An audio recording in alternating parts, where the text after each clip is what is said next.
Are we good? I think we are. I think we are good. We are live. Welcome, everyone, once again to the return of Rowdy Up All Night, our Saturday late night stream. And yes, we are about 20 to 25 minutes later than I had scheduled planned. But at the end of it all, I decided to wait until the conclusion of the World Series before going on live. And I guess first and foremost, do want to say, above all else, congratulations to the Houston Astros winning their second World Championship. First one coming back in 2017. Of course, there were a lot of controversy and discussion in the years since then about the supposed legitimacy of that World Championship. And, I'm just speaking this. Saying this as a Texas Rangers fan, I have nothing but respect for this club, for this organization now. I am at a point in my life where I am not going to bear any serious ill will towards another baseball club and its fan base. Not the Astros, not the Yankees, not the Angels, not the Mariners. We are all baseball fans. And that's something we need to always remember about ourselves. And that is, and like I said,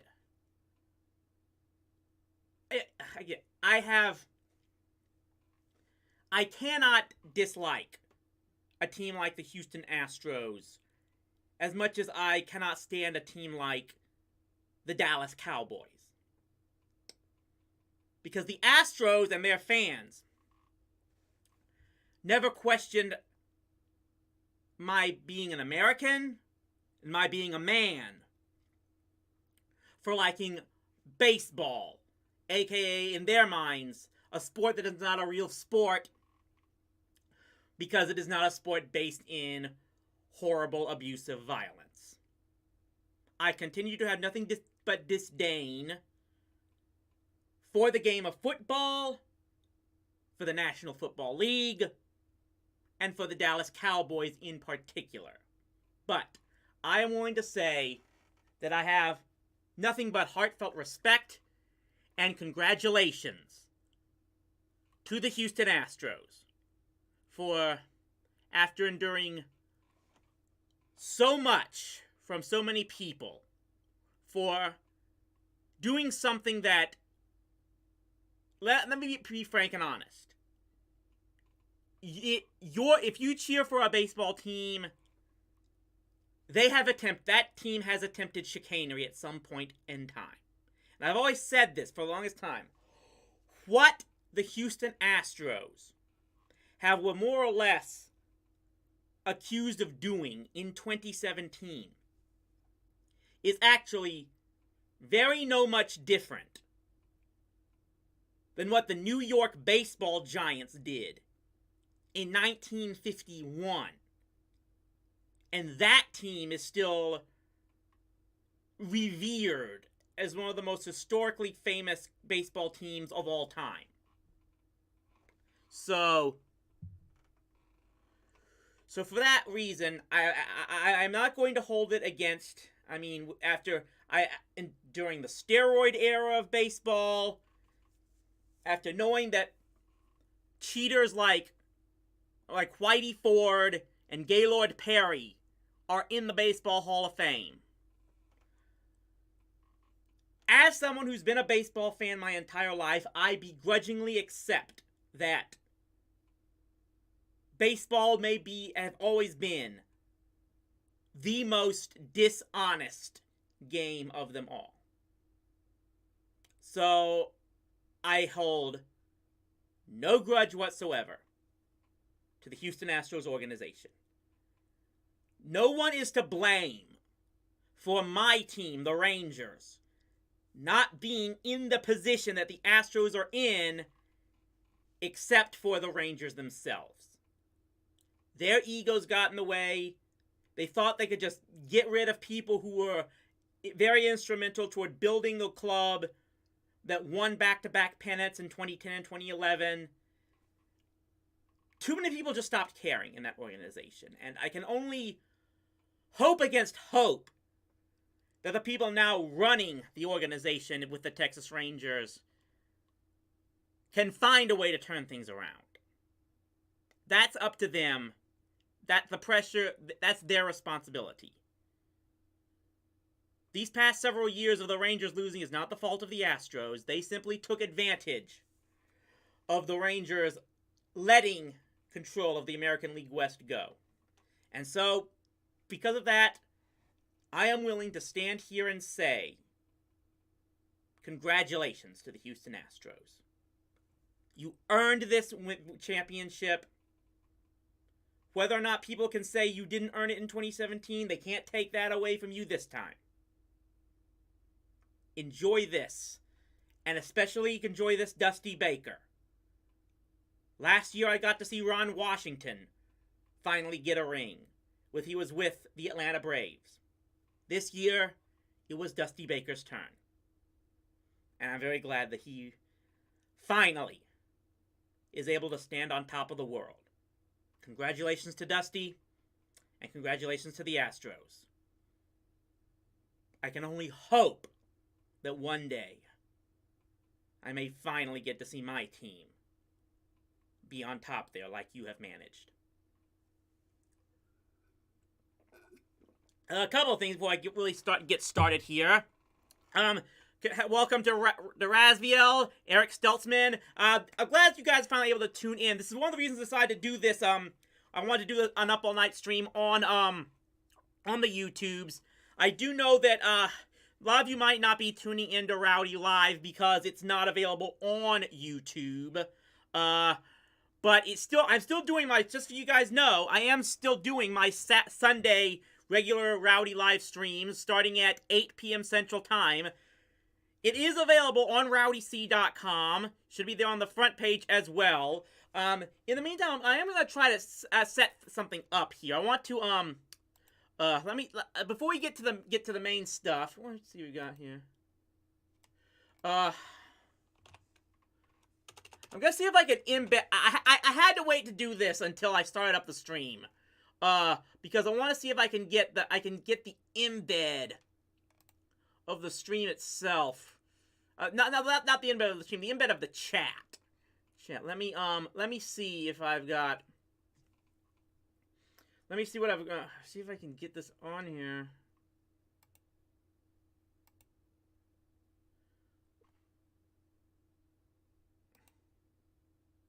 Okay, I'm going to get this in here.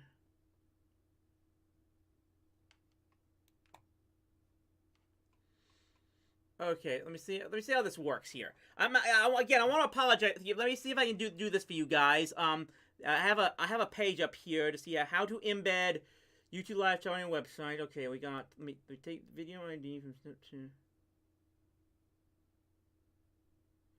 Okay, I'm going to put this. I'm going to copy and paste this. Let me bring up Dreamweaver. We'll get to some good stuff here, guys. I appreciate that. I appreciate your time here. We'll get some of it in just a bit as soon as I can.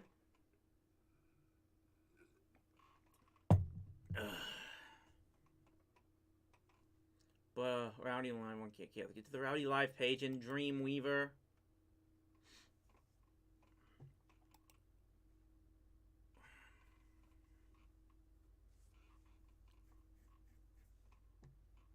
No, I don't want this. Encounter problem? Oh, come on. Of course, right now of all times. Damn it. Open it up again. My apologies, guys. Ugh. Again, I wish I could have done this. But I needed to have the stream running before I could try to make these changes. Where is it? Rowdy Live.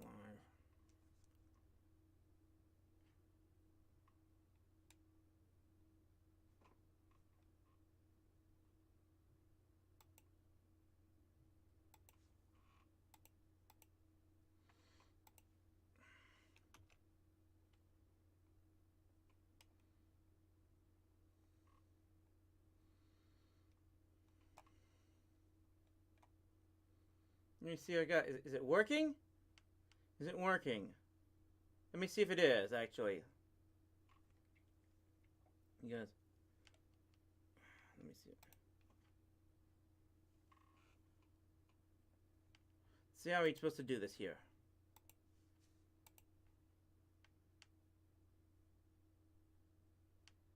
Let me see how this works. So.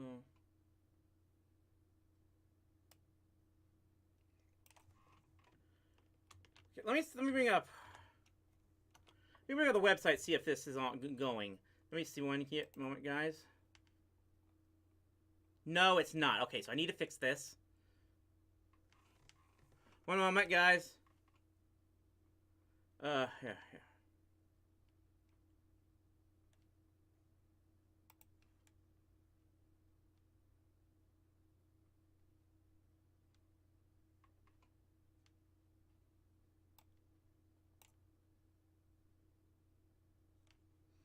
Okay, hold on. Let me see here. Okay. Equal in between equals and the ampersand sign. In between equals and the ampersand sign.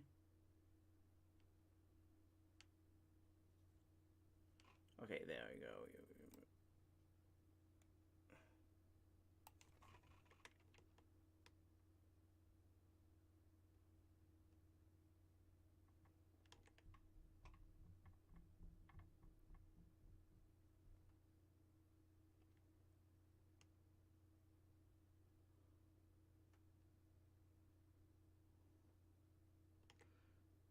Huh?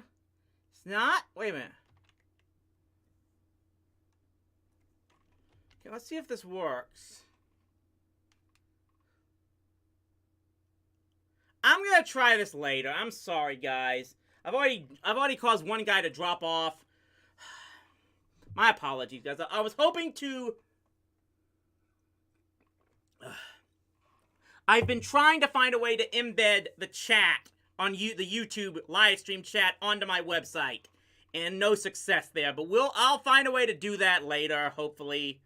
It's just not seem to be working in any way, shape, or form. So I'm just gonna. We'll just get straight to the gaming here. I've got some RuneScape going on here. We're gonna start that. Let me bring all this up. And hopefully I'll draw some viewers back here this time.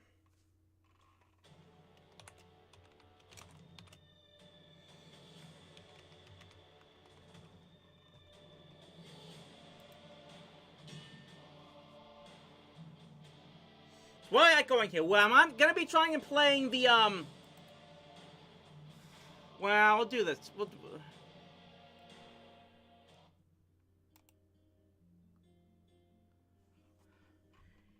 Yeah, I hear, like, supposedly Tennessee and Alabama both lose tonight.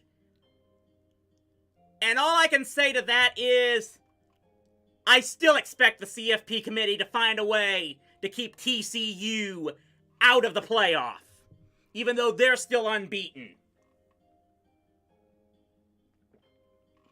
Ugh.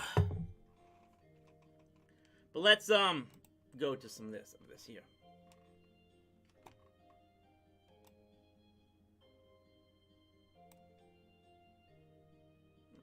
Let's move this.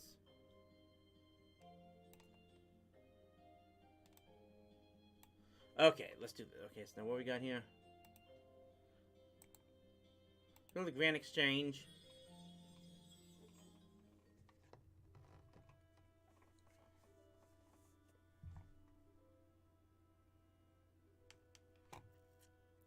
So you have some items in my items in the collection box.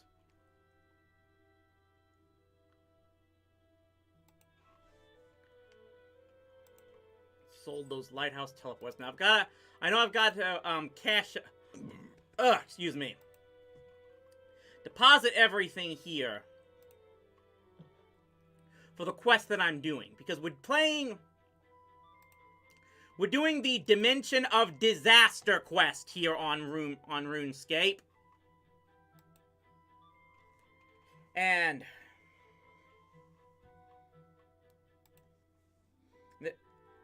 I believe this was the 200th quest that RuneScape ever created, and so it starts right here in Varrock.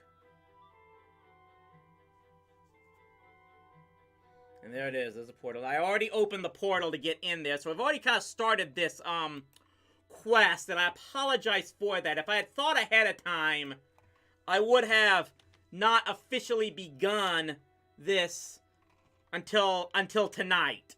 But it was just in the middle of the day, middle of the week, that I decided, you know what? I'm gonna play this quest here tonight for you guys. I've wanted to get back to doing something on the YouTubes for a long time now, to get back to a lot of you guys here that do at least tune in for this, and I appreciate that. And again, I apologize that I decided the best thing for Rowdy Live is to take it off YouTube and put it on Vimeo. But you can still find it, again, this Sunday, starting at 8 p.m. Central Time at rowdyc.com. Look forward to any of you who could tune into that whenever possible. I try to keep it updated on, especially my Twitters, as long as Twitter's still going to be around, but that's a subject for something else. Well, let's get going in here. Let's start where we're going. I'm going to enter the portal to get back into Dimension of Disaster.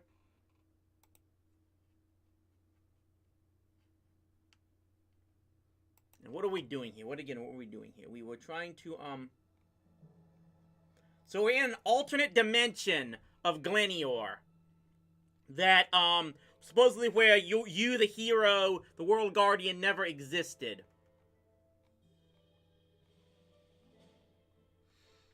Okay, so I think we're looking for the Shield of Arav first.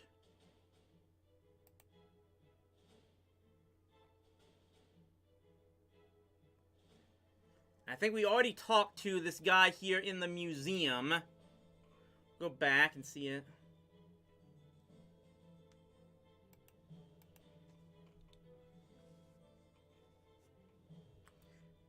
Yeah, it's basically this... They're basically going a whole wonderful life story here, it looks like. But, okay, so we talked... I believe I did talk to, I talked to Orlando Smith here in the New Varrock Museum and said that... He says that Zemaragal stole the Shield of Arav and he hid each piece inside the banks. I need to join the Black Arm Gang. Charlie, so when you find Charlie the Tramp near the South Gate. Okay, here we go. Here we go.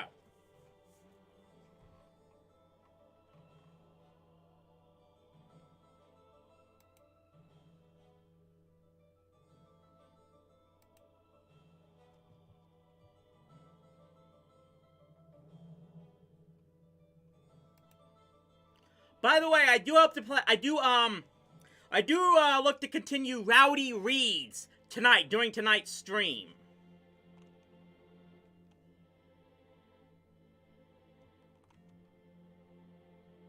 Here we go, Charlie the Tramp. We'll talk about that later.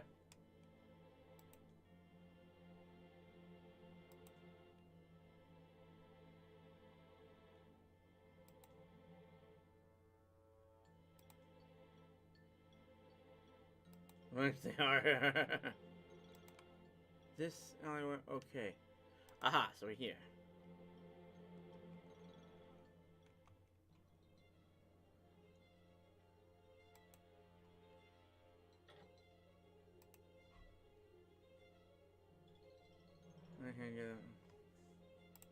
So let's talk here. Let's see what are we doing here. What are we doing here? Pull off a bang.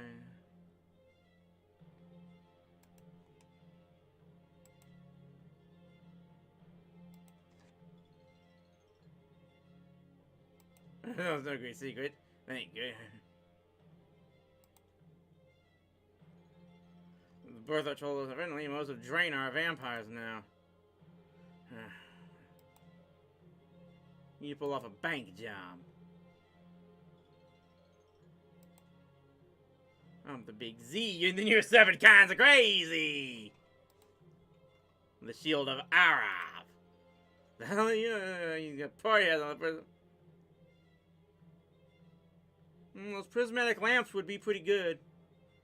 Yeah, I like your style. You don't care what anyone thinks. Let me think. You can forge a document of requisition. I even have a forger in the gang. But you'll need to join the Black Arm gang first. Gotta make sure you're not undercover. Of course. My left arm back. Yeah, don't say you didn't notice. It was stolen from me, and the Phoenix gang have been making inappropriate comments ever since. The keeps saying, so if you're happy and you know it, clap your hands. Ha! Phoenix gang member has it. Name's Johnny the Beard. Used to be one arm, but now he's got two. How did...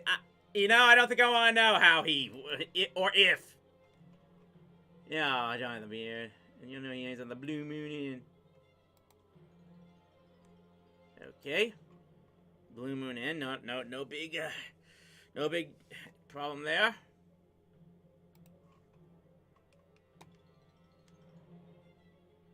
Yep, there's the Blue Moon. You will...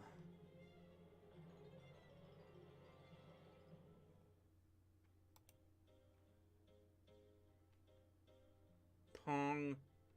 Ping. Of course, Dr. Hollow.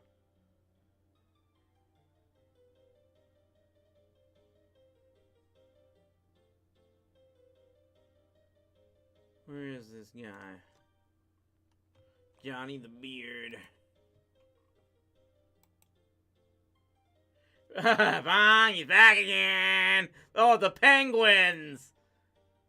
Then we don't want gravity. Oh my god, they're dressed up like Kiss!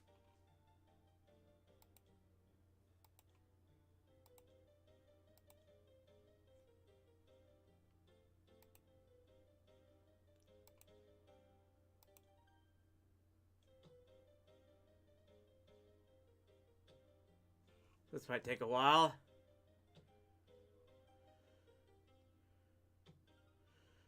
Yeah, this guy's a weak ass.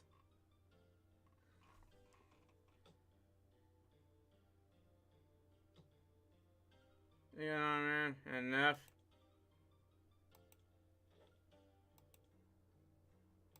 Okay, so let's get this. Let's get this back to Katrina.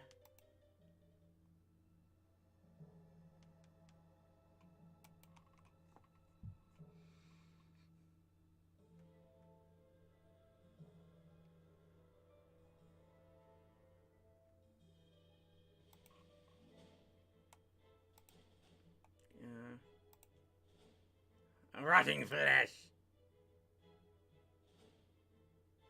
Eee. Go ahead and beer. just so I like it. Okay.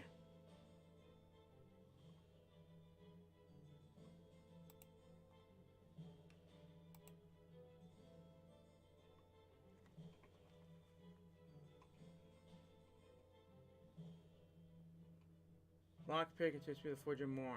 Okay.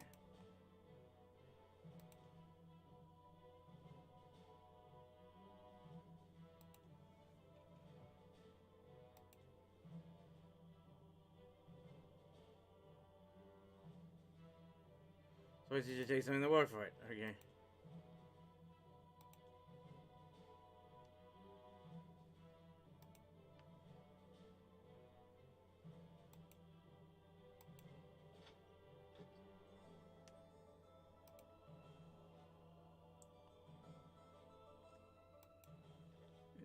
Blood, you go with sheets of paper. Ooh. No, one of each other should take these two bangs on the new Vera. Okay. So oops.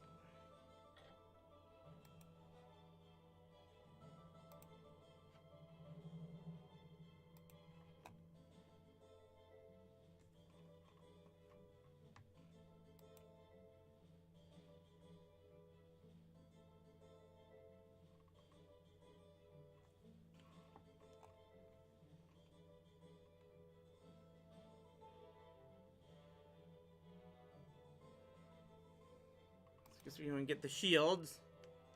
What's this? Did you ever watch the Don't Hug Me, I'm Scared?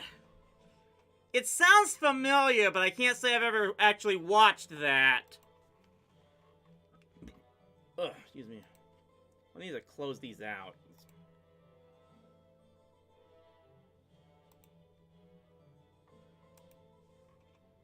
fix those later. Okay, let's go in the... He's only one.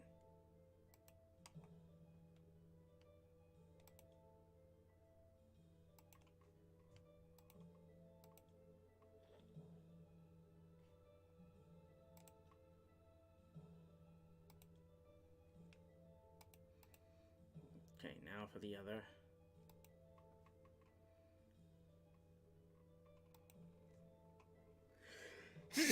Ugh.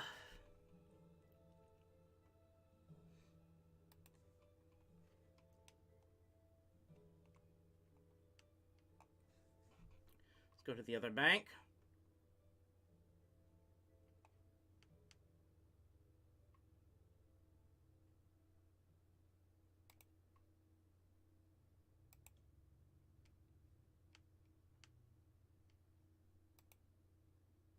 Up here? Yeah, I guess so.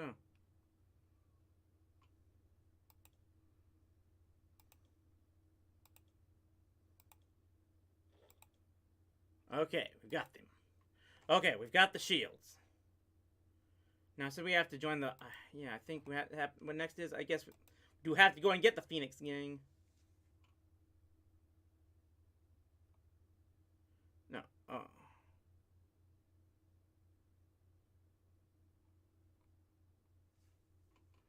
Oh, okay, so... No, we didn't have to. Okay, we can just...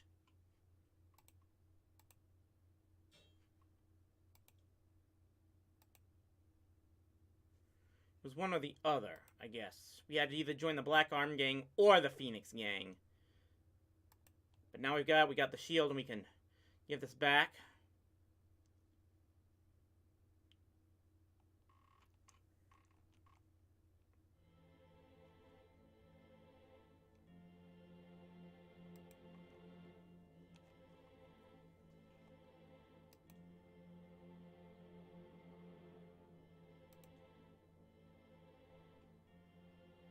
Should be in a museum. Wonder what that's a reference to! No, you're not gonna... You don't want that? Yeah, neither of us do.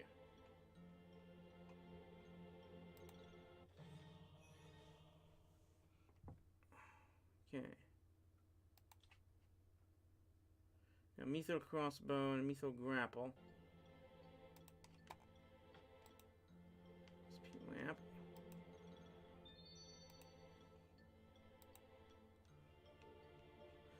Okay.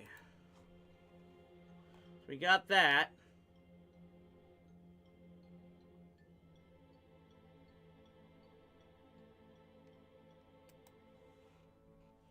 So we get next. We need to get the Demon Slayer. Talk to Eris in her tent. Okay.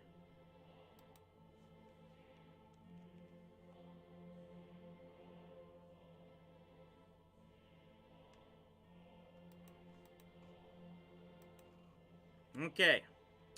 Thanks to everyone who's tuning in for this edition of Rowdy Up All Night. We're playing the Dimension of Disaster quest on RuneScape. We'll have Rowdy reads later on in this stream. I plan to do the reads on both Rowdy Up All Night and Rowdy Live. Rowdy Live, of course, will be on this tomorrow night, Sunday evening, starting at 8 p.m. Central Time. That will be on my Vimeo stream. You can access it just like you can access this stream on rowdyc.com. Appreciate anyone who's able to tune in. Anyway.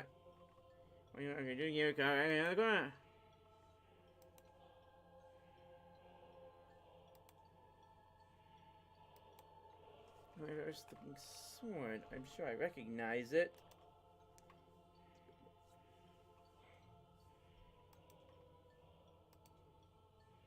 Here she goes again. Delrith. You too?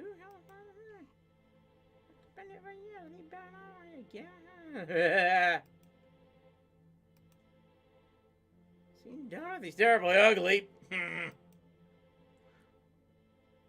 But many times in your future and your past must on.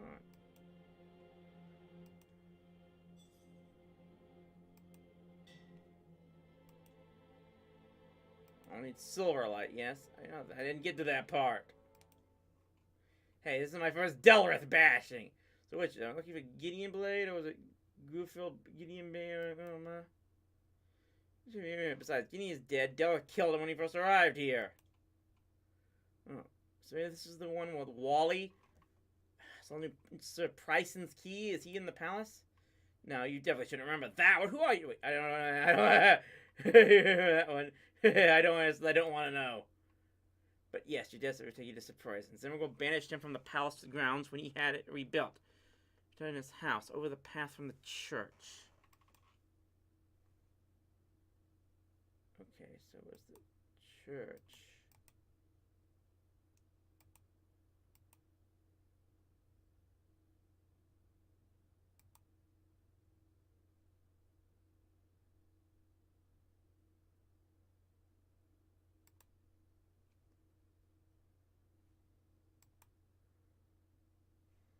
Okay, it's up to the north.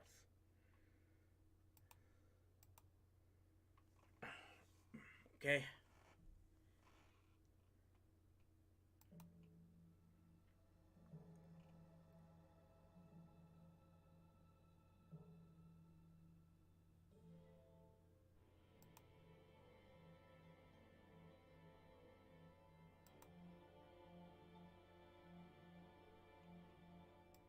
Wait a minute.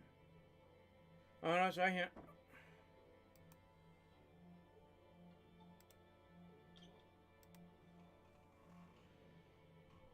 Still alright. Do you know anything about it? That's the trials to stop Delrith, but Zemmergol stopped him before, so it doesn't matter. Well, I'm still looking to banish Delrith. You don't have to get involved, but I need to get into the crypt. Get the kids you out of my house! The key for the crypt trapped around somewhere around here, but you don't have to find it yourself.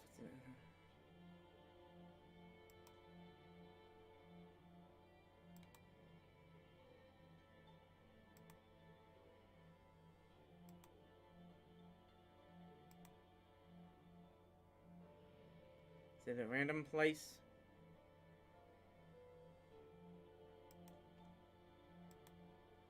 Well, look at here.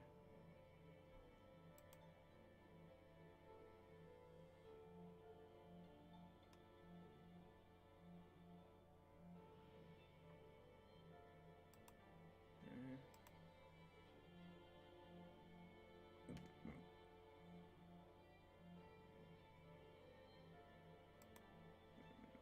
yeah.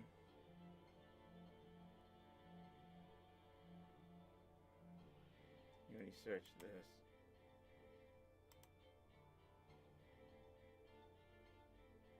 I already searched this. Okay, okay. So I've searched both those cabinets. Okay. Look upstairs now.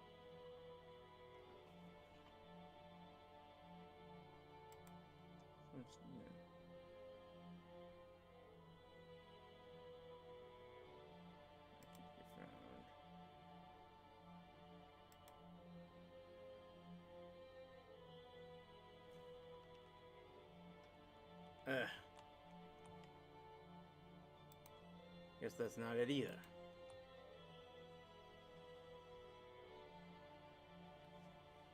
Isn't the key? I don't want to know what that was.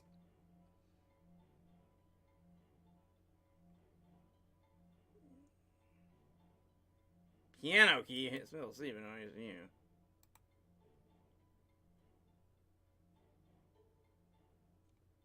You find a monkey. If I was not going to use trap doors. This game is going to be playing with me, isn't it? Someone on the grounds on the outside.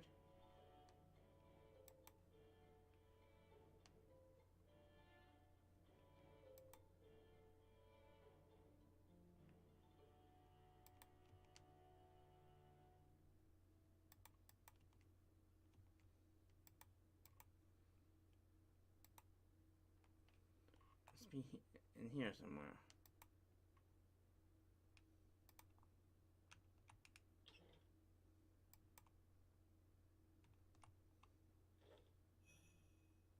Two chaos runes. Well, that doesn't help me still.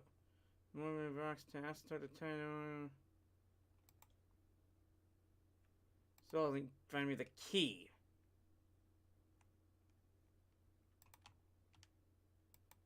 Where's that key?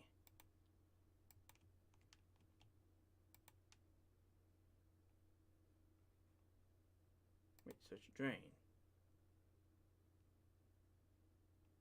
Find the key. Okay. Okay. We've got it. We got the key. I'm really trying to...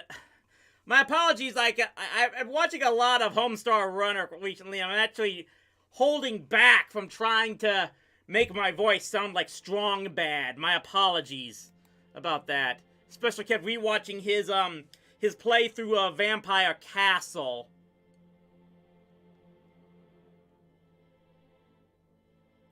Okay, go to the church and go down the trap door to the southeast.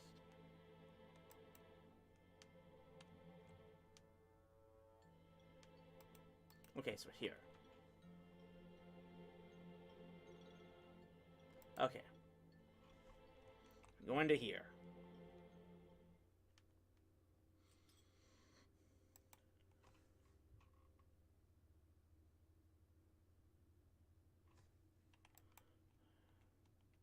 So where are we? Where are we? I found the compelling to talk like Strong Bad is growing in me. It's like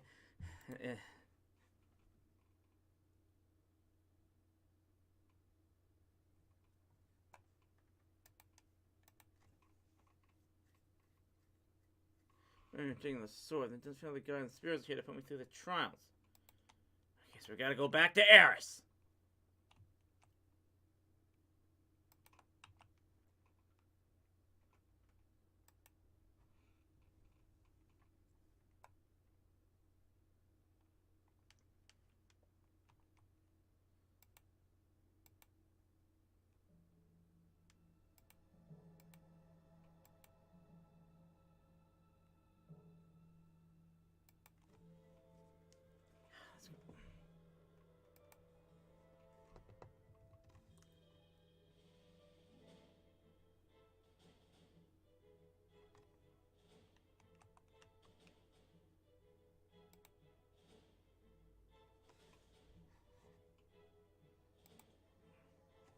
Lazy spirits, just because they're dead, they don't need to job anymore. Can't have gone too far. They won't be able to find. They won't be able to rest. They're not very successful to Earth Silverlight. Just need to track them down.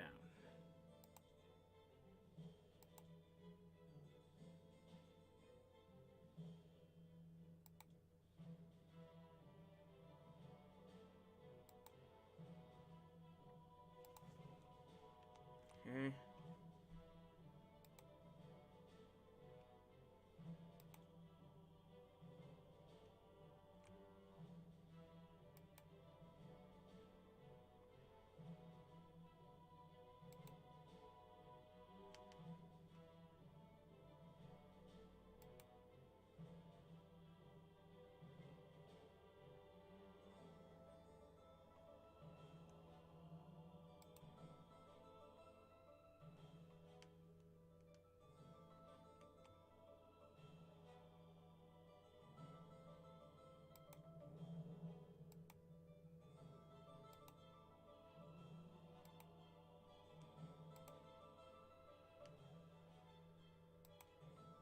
See if we can find it.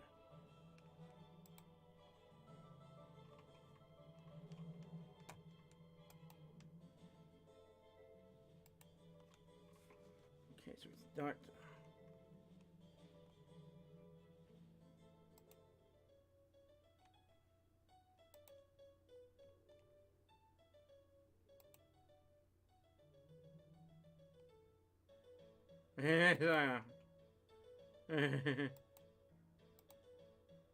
Oh, I forgot.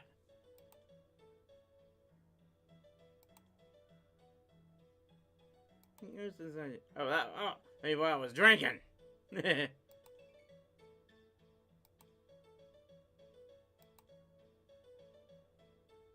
feel like he's always trying to sober me up.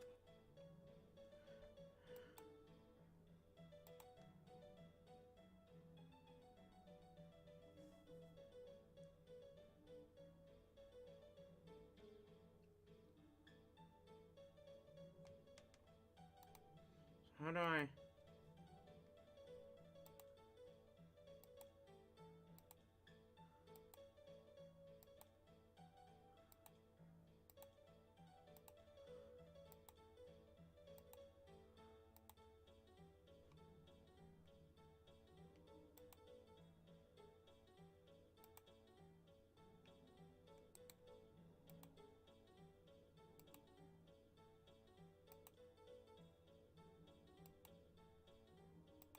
Is that it?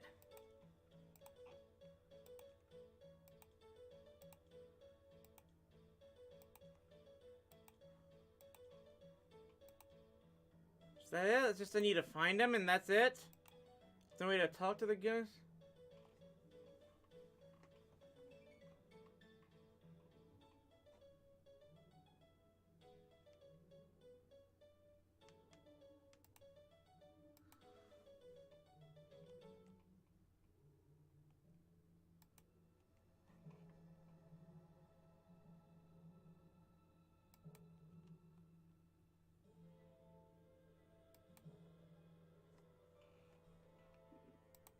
Says the next spirit is in.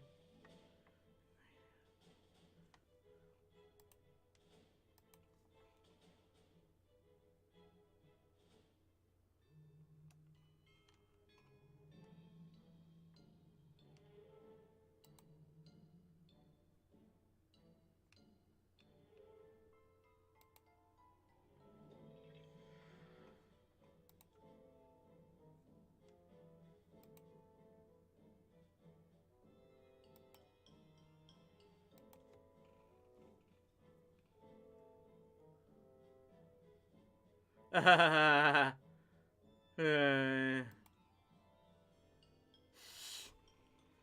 this guy doesn't even know how to tell a joke right.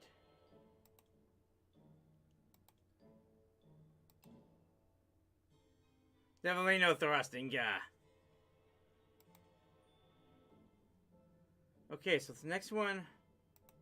Is this all that happens or what?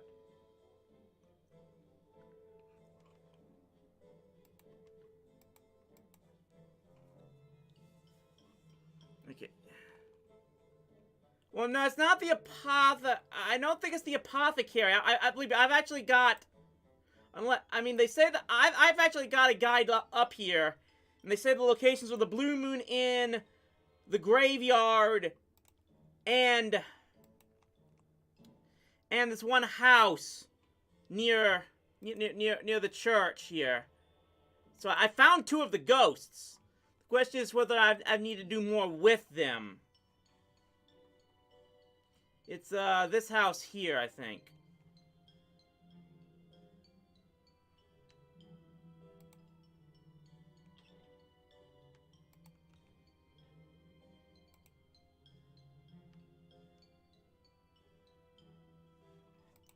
Yeah, so where is it?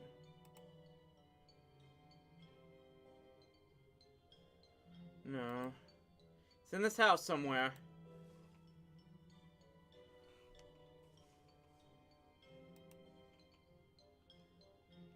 So where do I find it in here?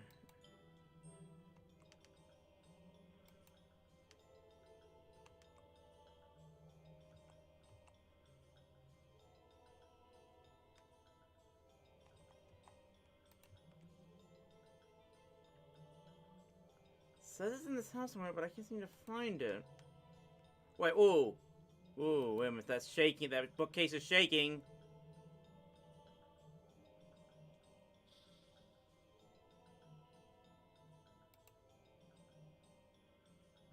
That's not... What is this thing? Area book, what the hell? It's not it, that's not it.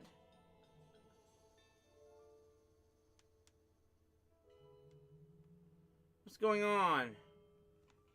Ugh. Now I've got an enemy, a book attacking me.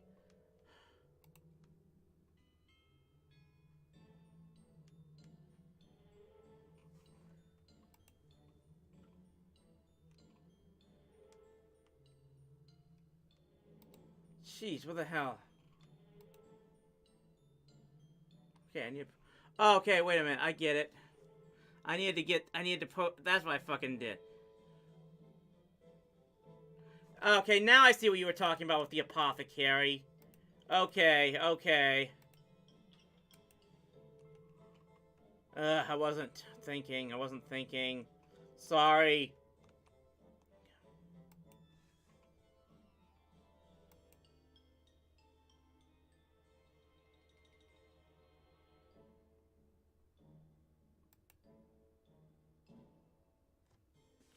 Ugh.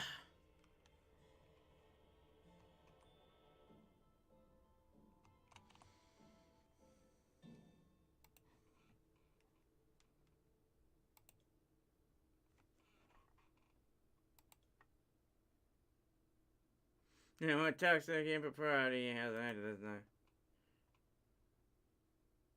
Evil demon. Not again! Ah! That was a lot. Well, I know this exactly, but any excuse for a drink, right? I think you have just the thing. Bundy, if I'm still under house arrest. Yes, this is usually how it goes. Can't budge right now, dong.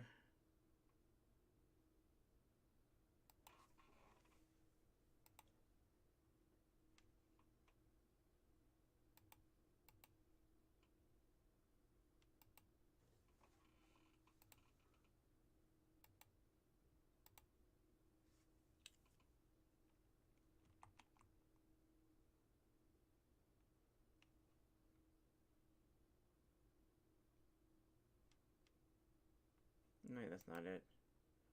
This must be it.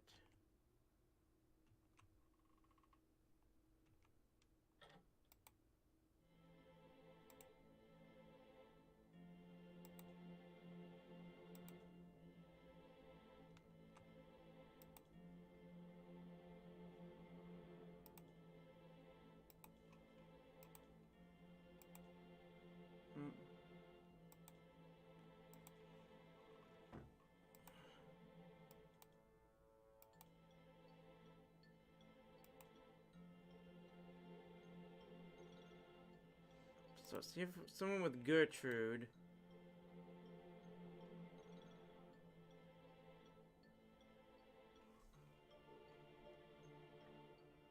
Okay, so it's not in here.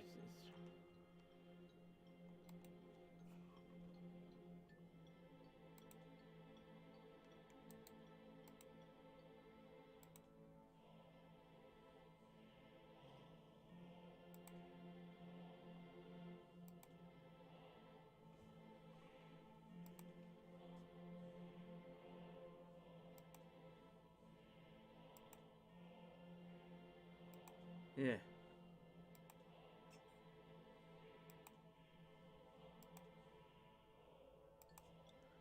Substance. Eaten.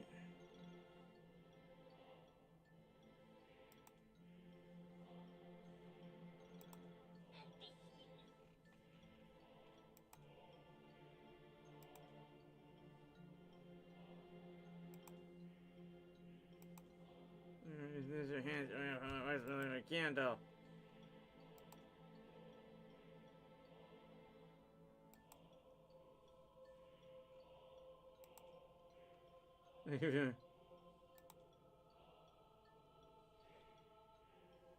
Don't care. Okay.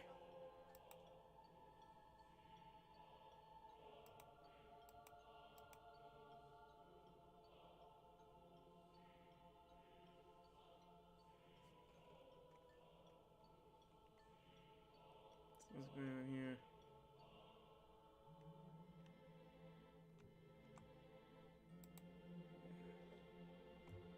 Yeah. Yeah, the cabbages are here. I remember this now. I remember this now. Okay, we're good. We're good.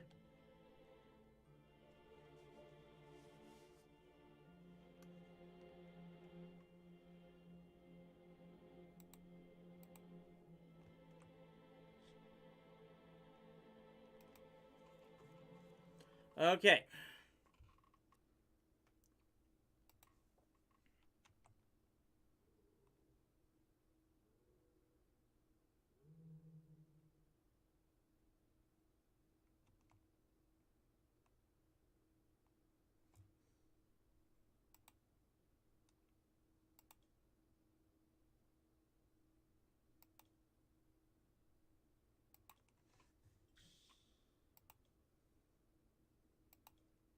Okay.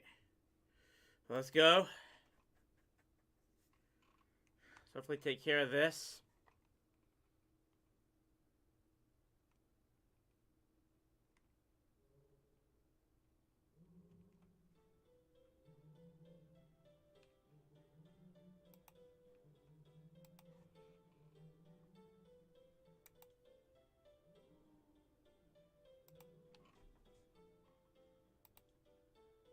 Okay, so we still gotta do. Obviously, we gotta do something.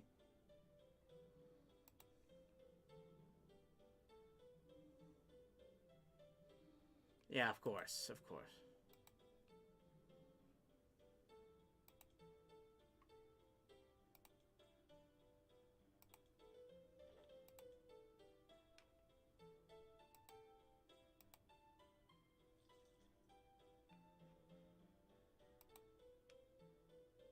Now we'll try this. Don't mind already.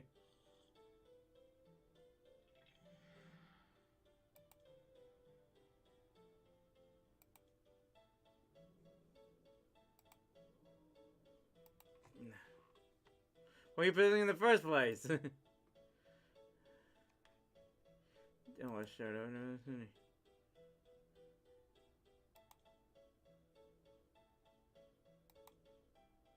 Well, he was a zombie. That hardly counts. It's not like he was in control. Couldn't get in a fight against Daryl with him, a vampire hunter. Yeah, vampires, you don't. I don't do demons. Besides, Daryl's all regular place. What was the point?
Yeah. Okay. I gotta get a weapon. I gotta get a weapon of some kind.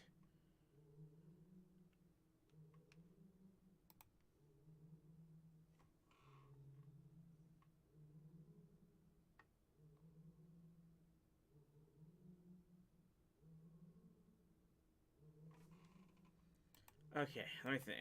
I've gotta go get a weapon that will actually work here. I guess I'm gonna attack one of these zombies.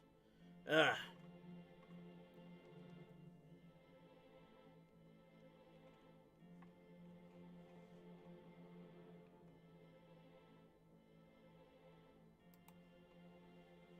God, I've got me through grapple.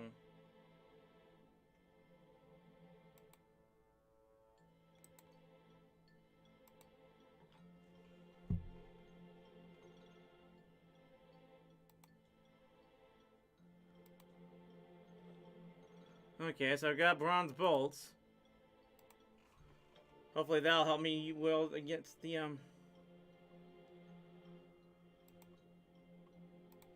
if I can get the zombies now.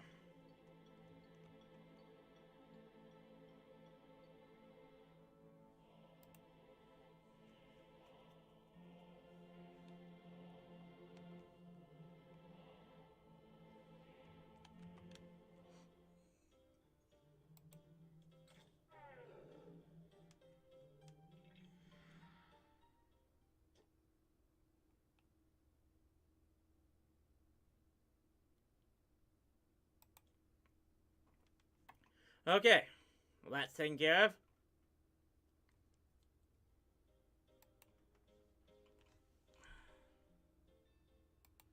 You go back to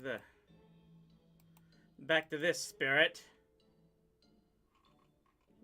See if we can. Yeah, here he is.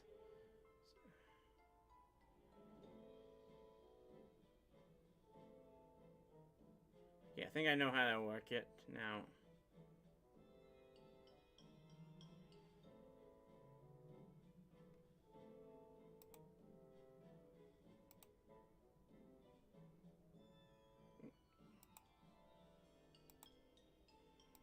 Nah.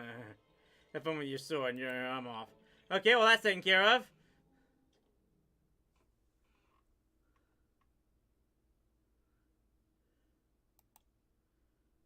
So it's the third one. What's going on with the third one?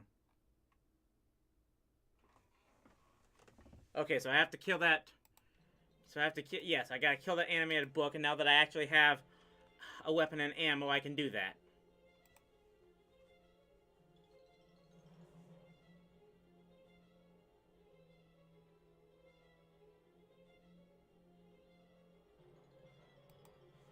Okay, we've got this. We've got this down. Just got one more to take care of.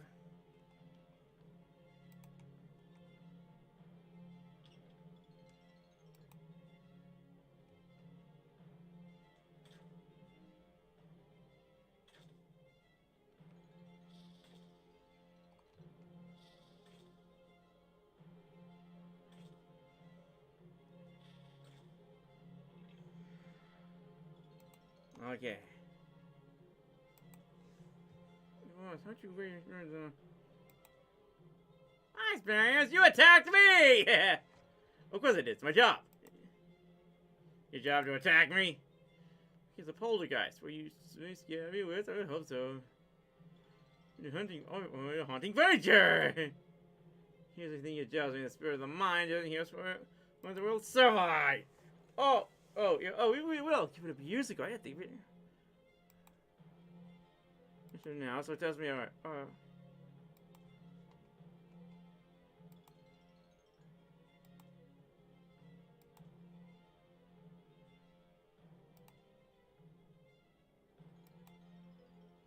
I'll give you that one.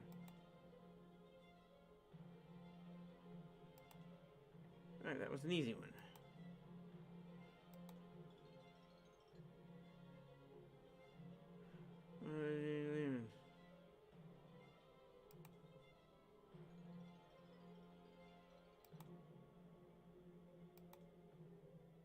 Not working as it should.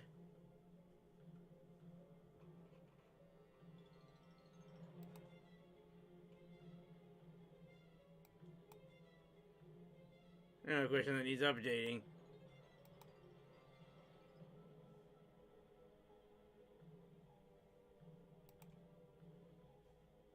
For years.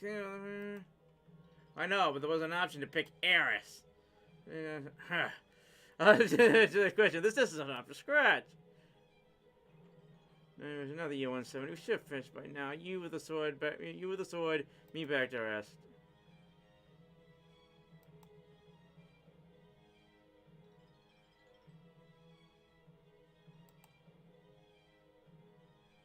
I'll label it. So that wasn't meant to be a trick question.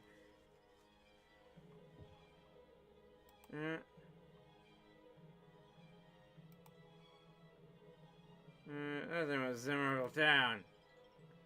Has turned out my day.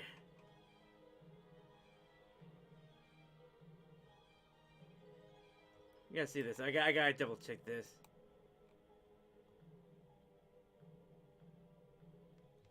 Okay, you know what? Me. Yeah, me. There we have it.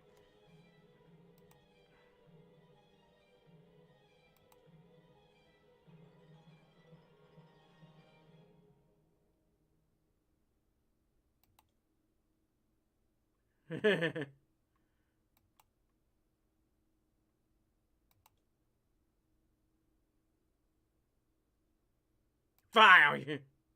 Users!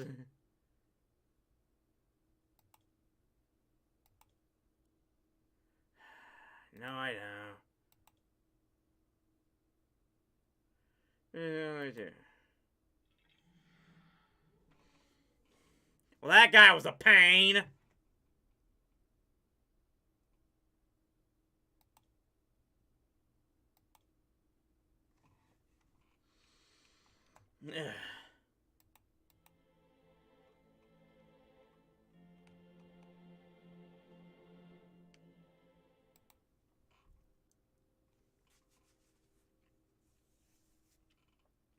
Okay, okay.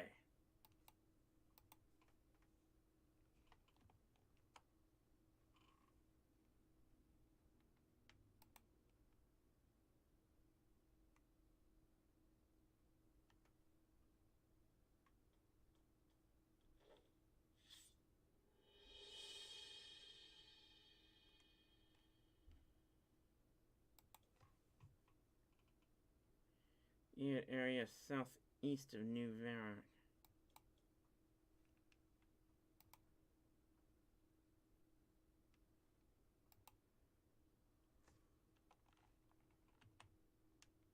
That's not it. Where's the ladder again?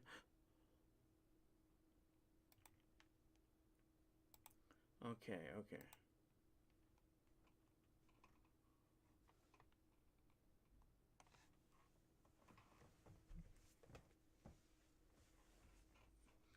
Okay, so I need 90 Xenomarks to complete this. Because I have to buy. What do I get? How do I get Xenomarks now?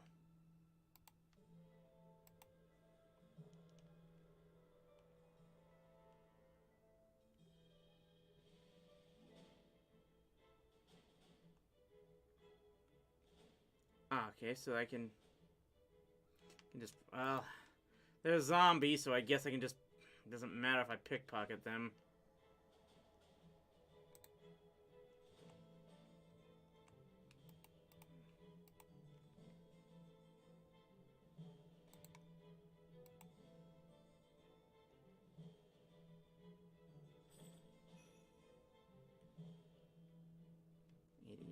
Okay.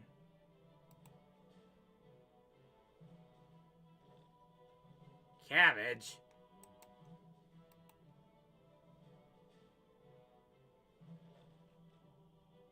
Bronze mace? Well, I guess that's something.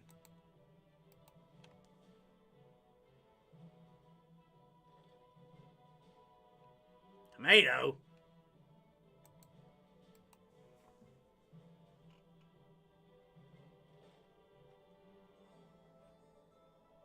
Black wool? Jeez. Okay, fine, I'll wear that.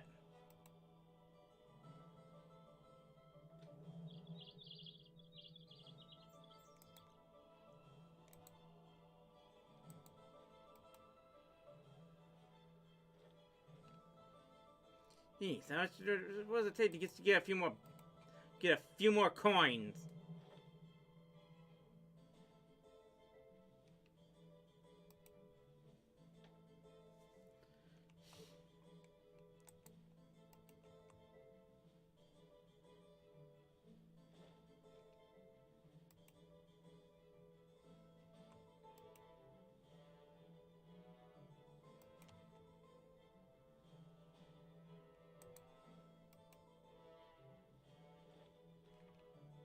He's carrying ore in his pocket. What are these guys?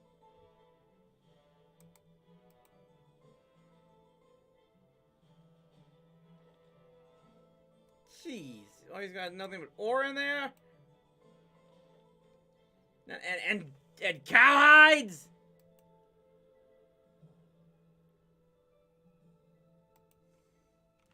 Jeez.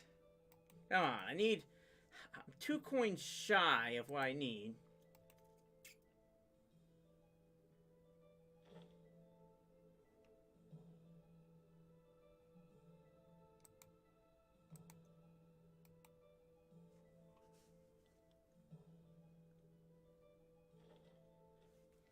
Potatoes.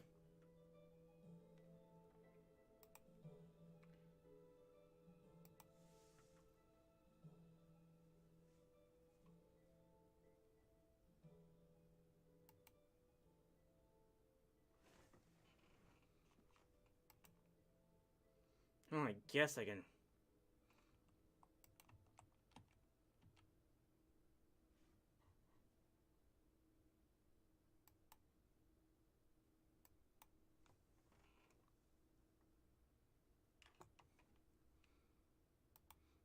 sell some of this food.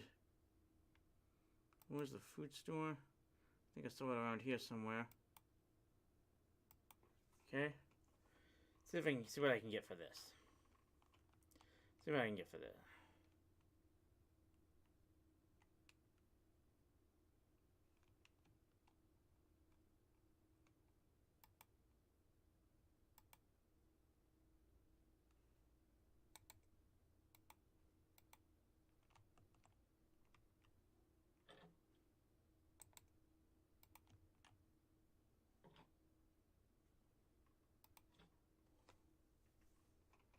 So now she won't buy any of that. Shit.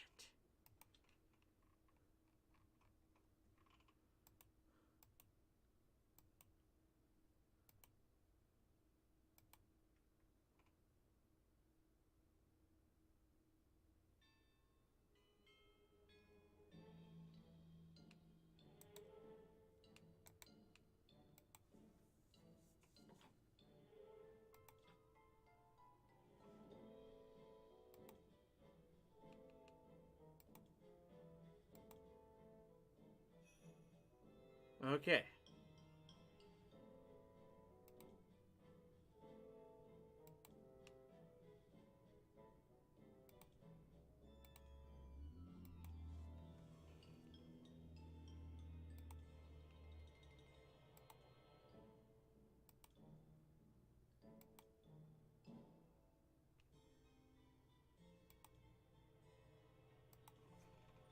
Got some more stuff at least.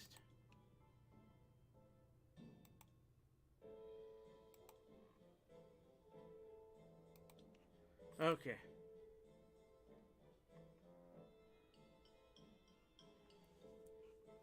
Okay, okay.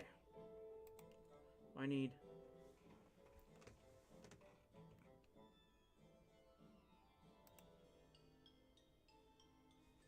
Oh, shoot. I need to...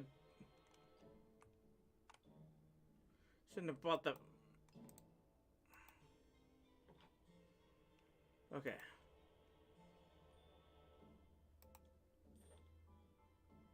I need a vial. I need to get the Thessalias. Shouldn't have sold that vial, damn it.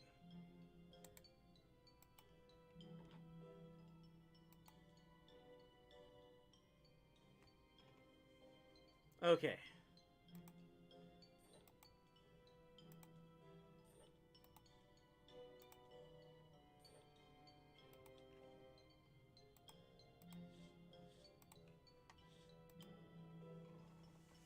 Oh, where was that black? Where was that blood fountain? Here we are. Okay, okay. I think we got all we need here. What do we need?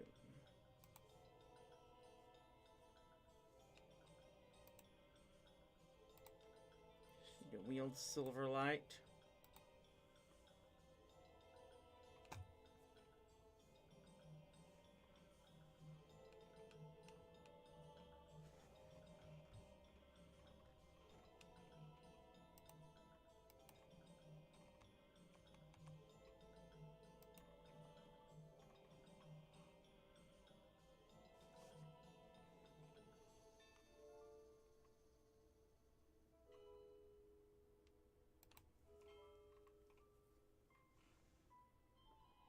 And of course, it's Evil Dave. What's up, man?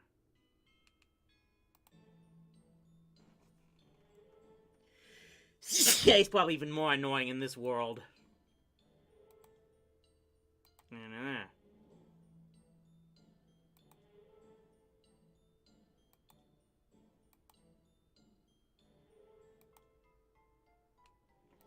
So I need the black mushrooms here, yeah.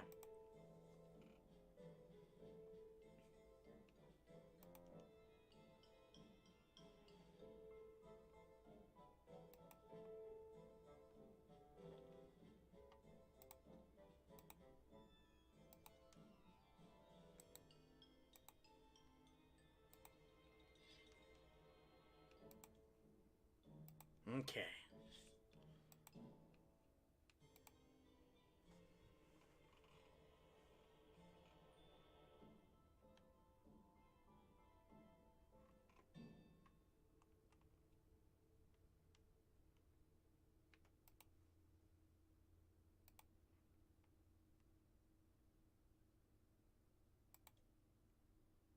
Um.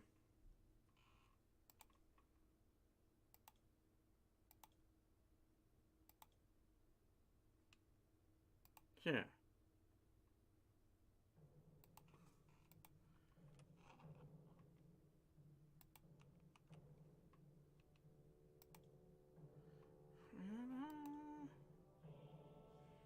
So, there's one because,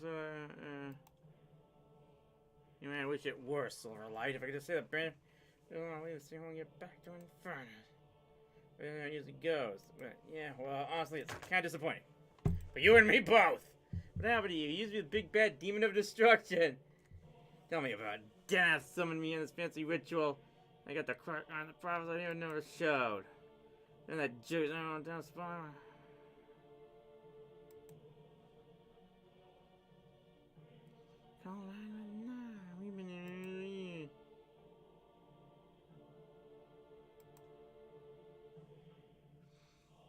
The cultist of the barrier, yes, that's what I'm talking about.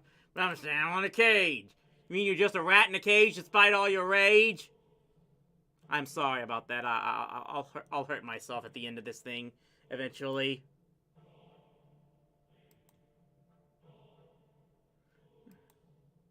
All right.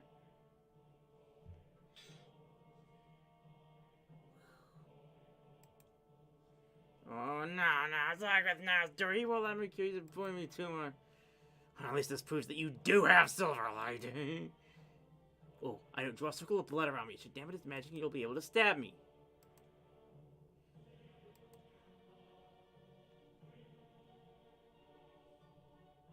Well, I have the vial of blood.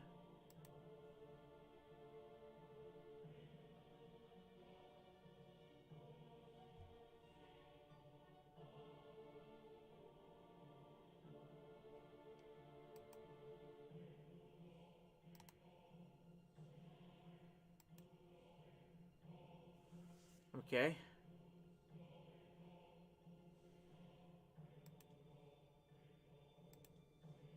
I'll get rid of it, trust me.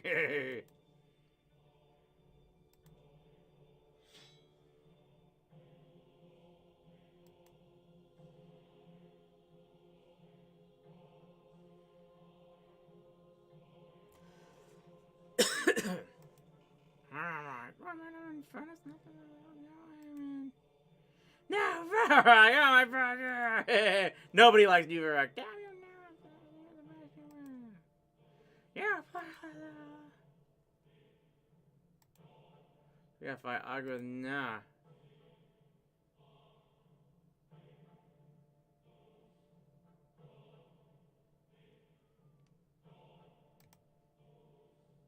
So I got. Yeah, I gotta. Oh. I gotta get armor and stuff.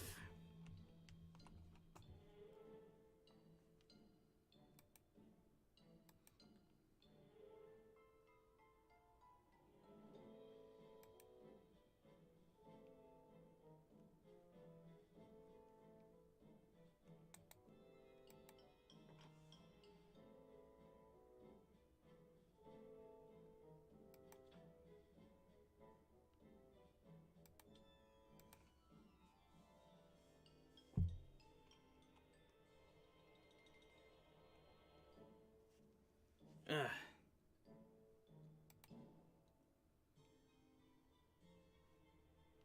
Where do I get this shit? Okay, so I've got to find some way to get some food and stuff.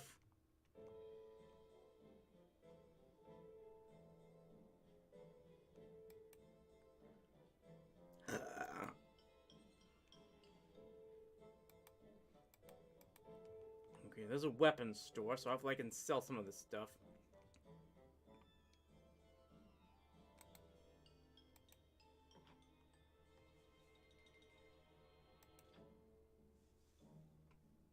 No, they won't sell this mace even. Come on. Ugh.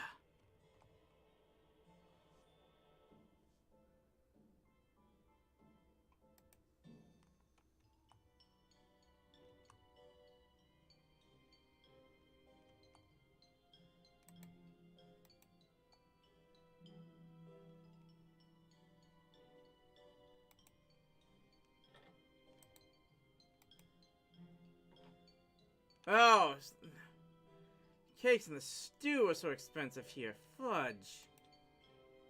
Ugh. Man, this is going a lot slower than I thought. I'd hoped.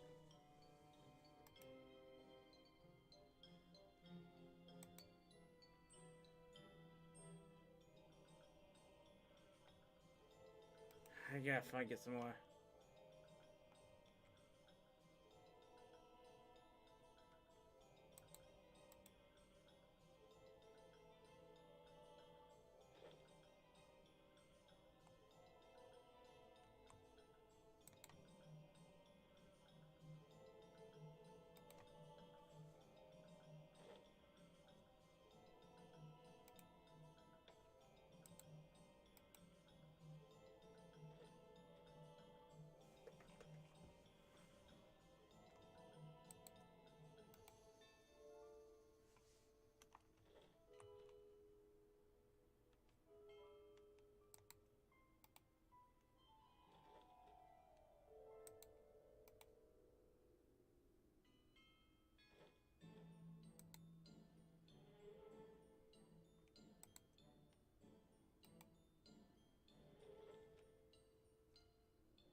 I'll just pickpocket as much as I can hold. Oh, wait. I can wear that. Yeah.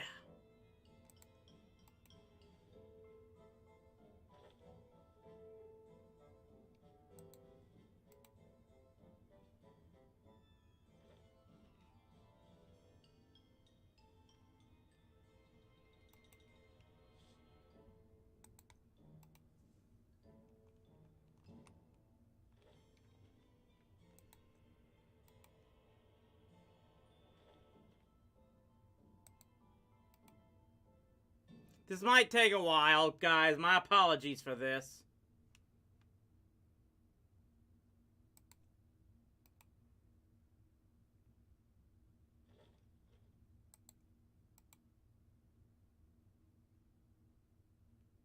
That's all I can hold.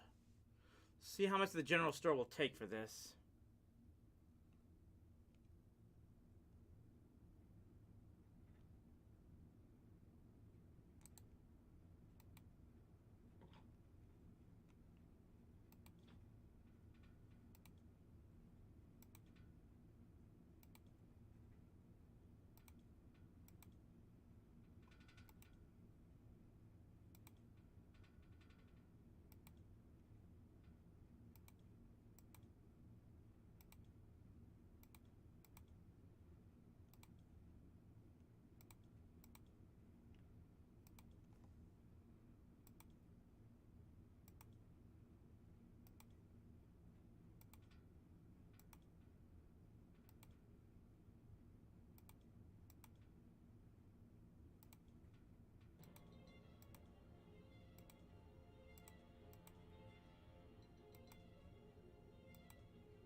Okay, that got me some.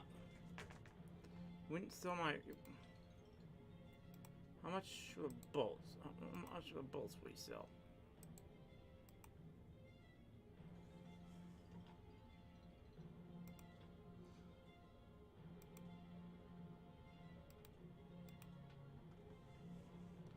Okay, so I might get some food with that.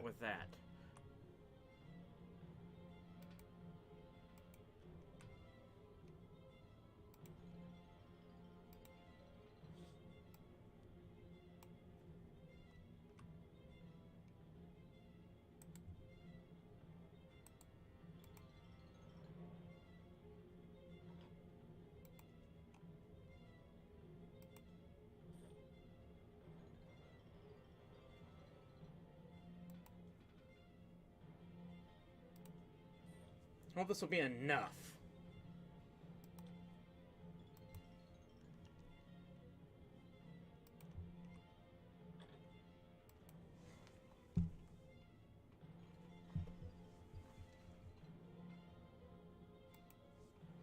got enough power and energy to deal with this.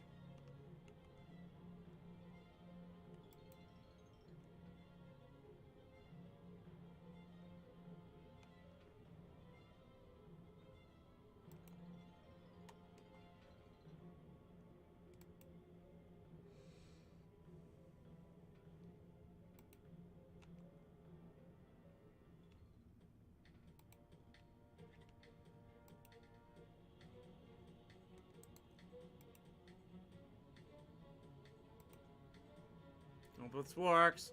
Here we go.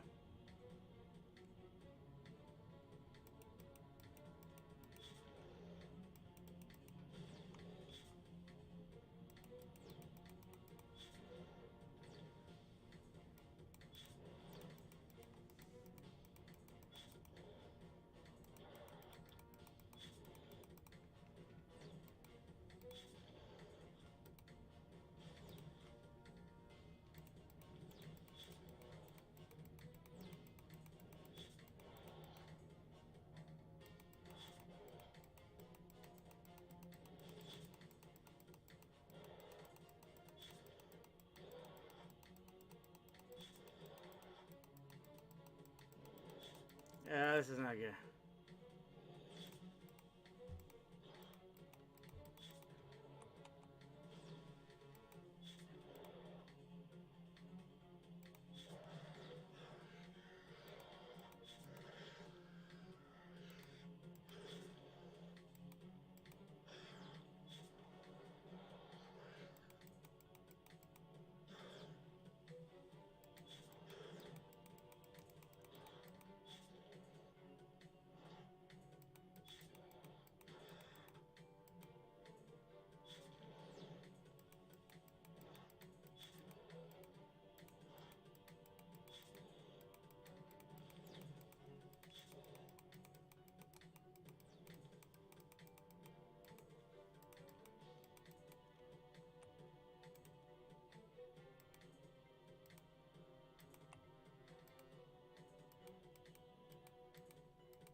Got it. Got it. Whew.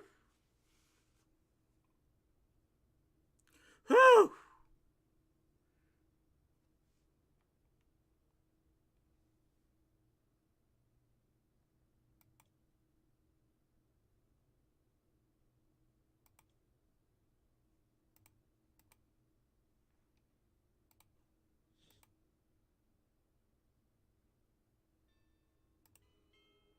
Okay.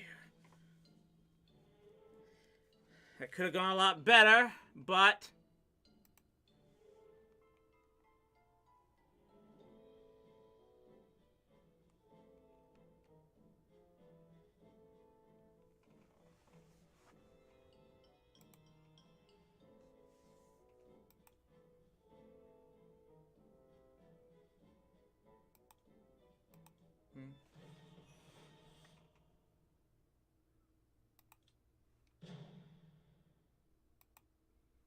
I don't need that much magic since I've already at maximum. Crafting is good.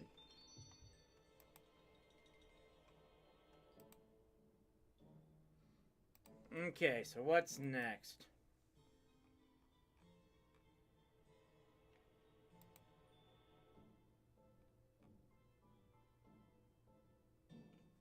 I shall be right back, everybody. Give me just one moment.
Okay, thanks again to everyone who continues to tune in for this episode of Rowdy Up All Night. We are playing the Dimension of Disaster quest in RuneScape. We've completed the first two segments, which are Shield of Arav and Demon Slayer, those versions of it in the new Varrock area. Let's now go to Defender of Varrock, Reldo Varrock Castle, okay.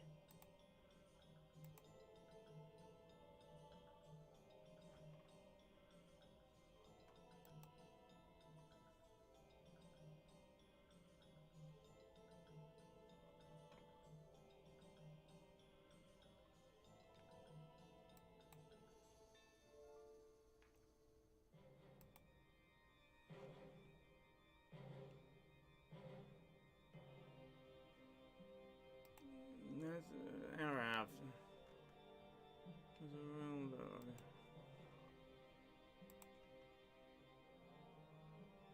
No, there's only one. So they'll keep me alive to research various tidbits, mostly to find out more about the Shield of Arav. Even a few morsels of information about the shield, but I've kept... But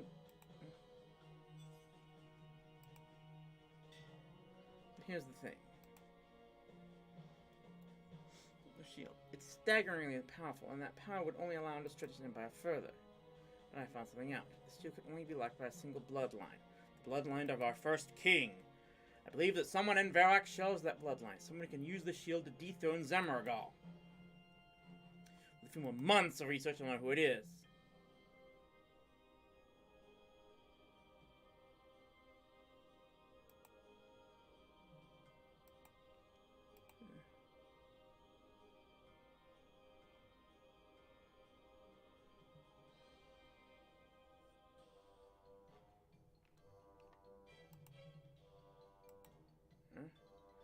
Did wield the Sheriff of Arav to fend off Zemaragal, and unlike the descendants of the First Elders, he's still alive, in a manner of speaking. There's still around undead controlled by Zemaragal, working for Elamarian with his heart locked in a vault.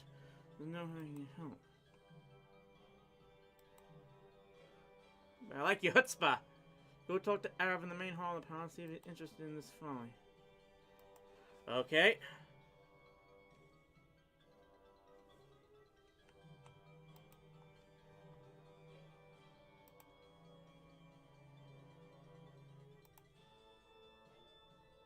Create her garden. Oh boy, have I know that too much.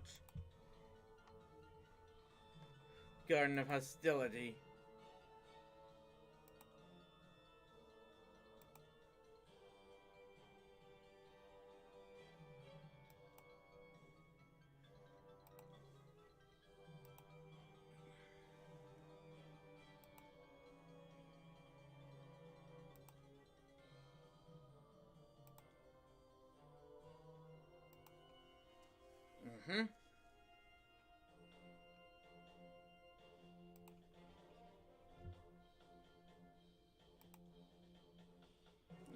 Still, there's hope.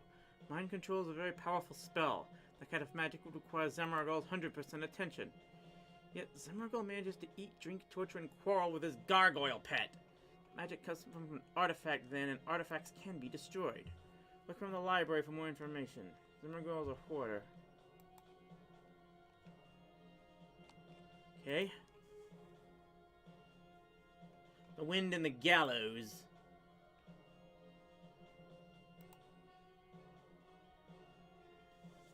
Skullball Almanac from 175 of the 5th Age. Audiobook for Banshees. Sounds terrifying. Joy of Hex.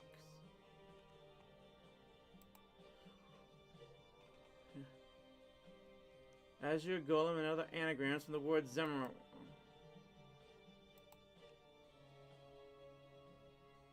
Making decomposition work for you, an undead-style Bible. No book for Banshee, sounds terrifying.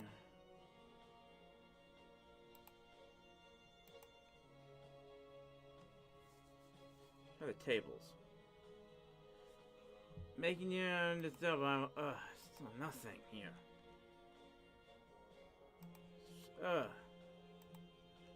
Lectern. What about the lectern? Zemmergal's memoirs. He seems to be retconning a lot of Glenier's history. Apparently, Zemmergal stabbed Lornab with a stab of Zemmergal. Coloring book of zombies. It's the Varrock census, with whichever name scribbled out. Someone has taken the right haha, appearing on the margins.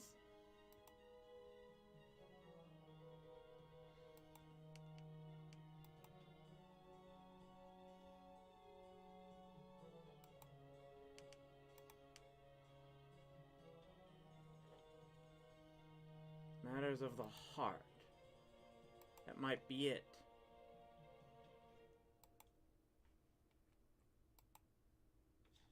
Stone of Arrow was more troublesome than I originally thought. If I move him too far from my base, I can feel him fighting against my will. I must find a way to strengthen my hold over him to subjugate him even further. Else it would be better to destroy him and be done with it. I had been working on an enhancement program, Prism, but the results with ordinary glass weren't enough. I needed a better material. Volcano on Karamja, Blackmail Code Obsidian. Rock. In life, he was his protector. In death, its destroyer. An example to all the aids of heroes. The prisoners are fragile.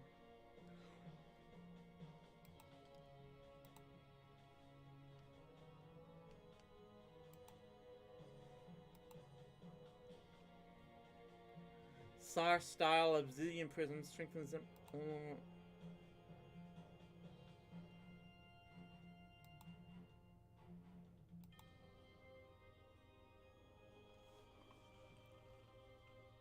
What am I doing knowing Zemmergal?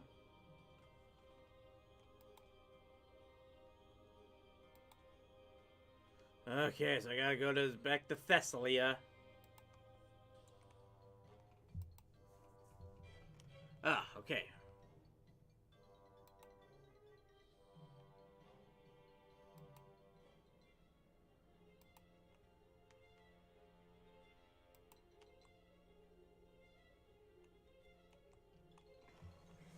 I do want to complete this quest tonight, people, and any of you watching, I'm glad you're here to join me on this quest.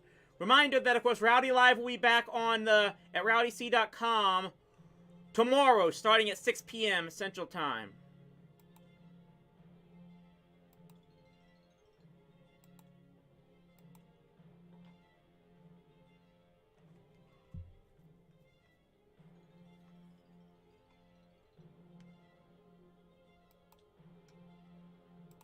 Okay, so what do I have to do here?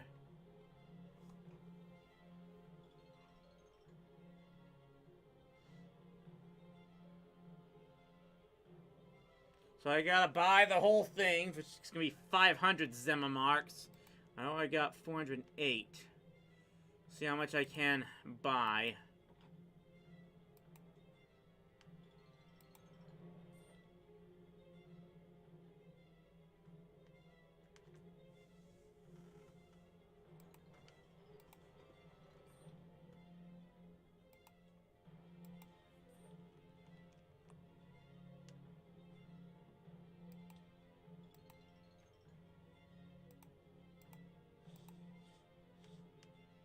I still need the zombie mask, so I need to get more, more marks,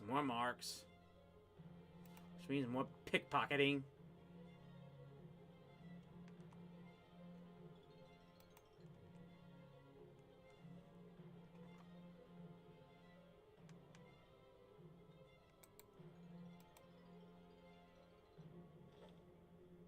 I wonder if just killing him will give me more money.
Let's see if I can see how much I can get with this.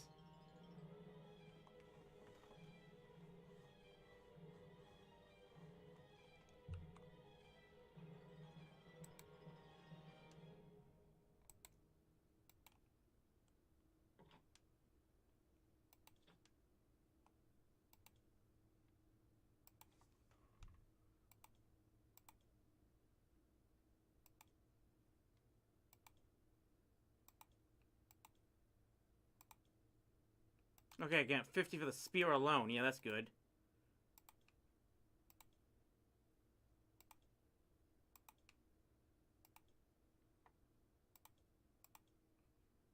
Now I've got 700 just for those.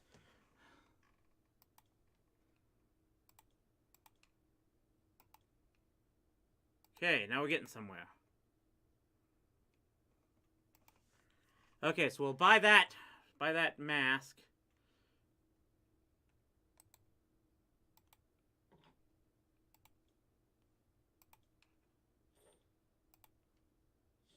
Should be everything.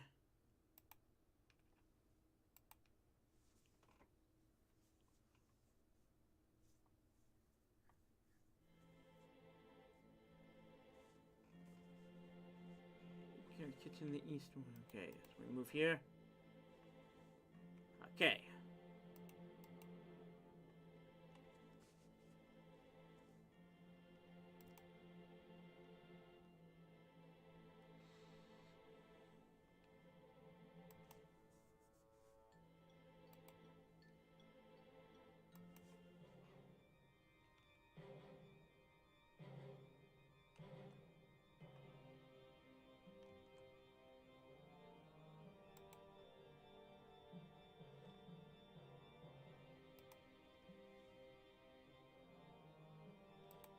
Okay.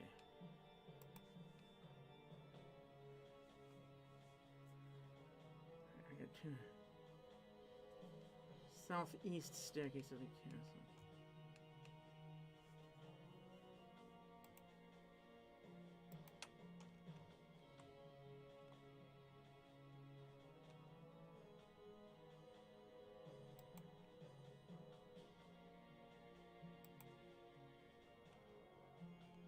Oh my.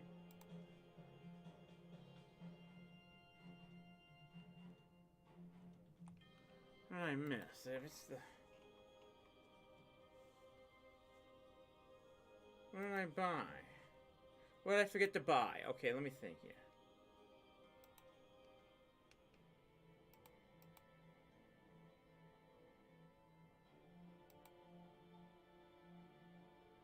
Is it boots? Did I forget boots?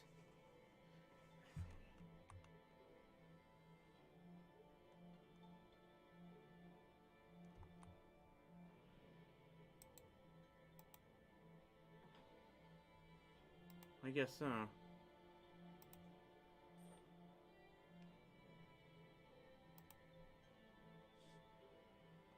Okay, let's try it now.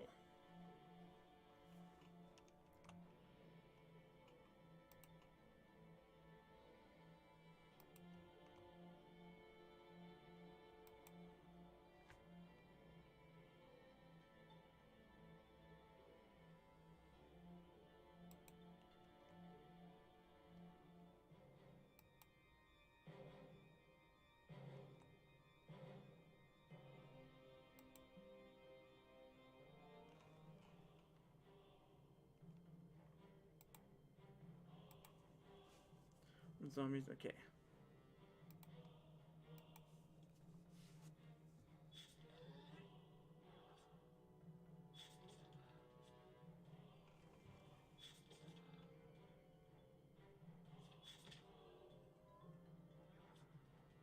Good thing is that you have no...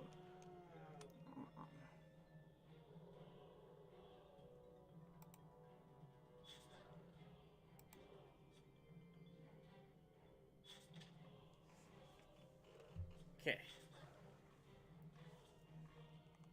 Still pretty weak from the battle with the demon.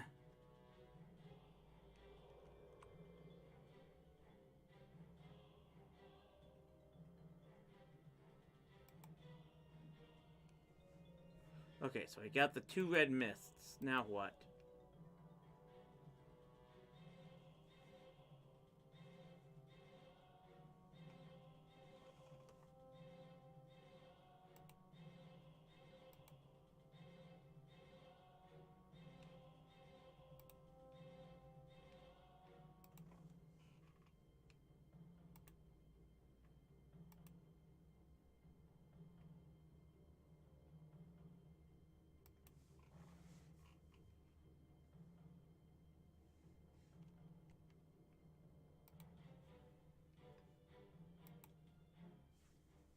Okay.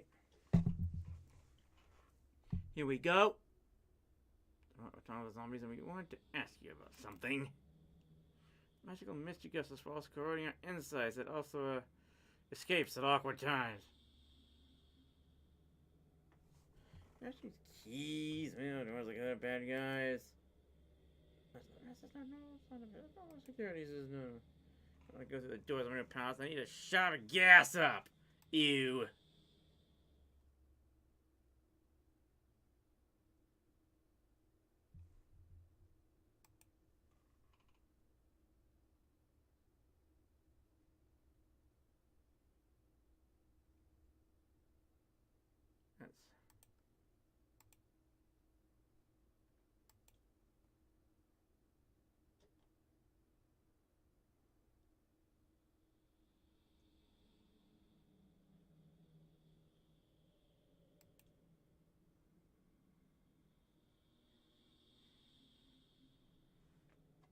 That's. You need a courage to get through.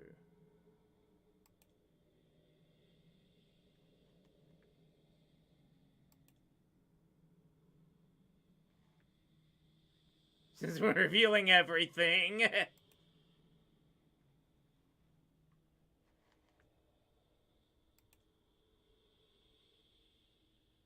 Very fun. Okay, so that's... So I need to get the tin guy.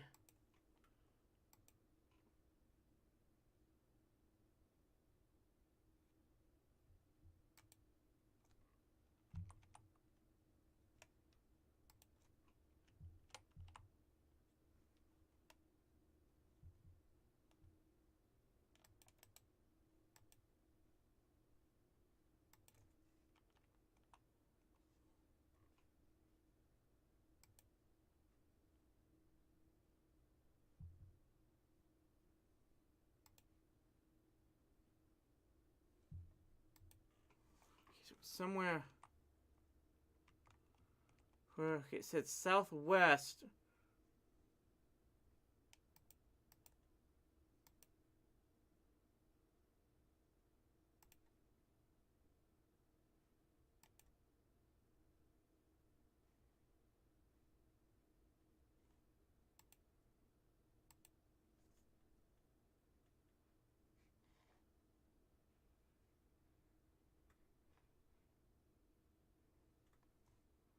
Okay, so I had to, no, I had to go through the right barriers.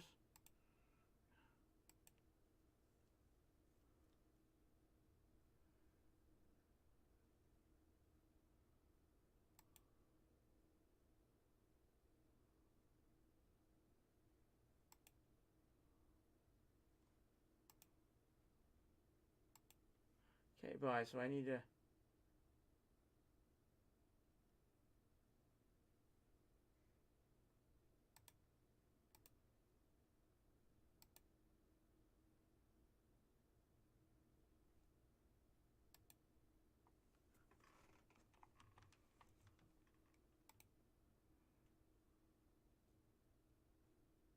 There's the scrying pool.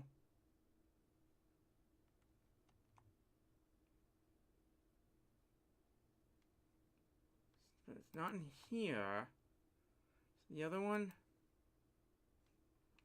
Supposed to go through this barrier?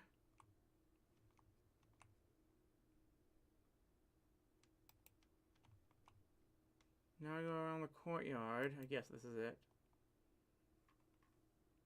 Okay.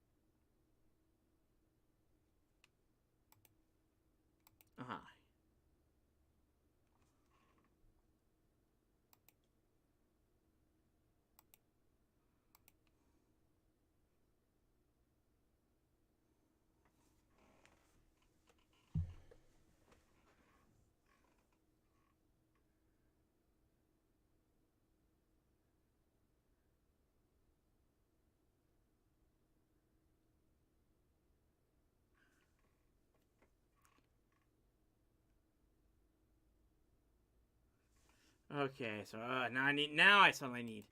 Okay, we have to go back and start looting again. Here we go. Thanks again to everyone who continues to tune in and deal with this. Really glad to have all of you here. Maybe.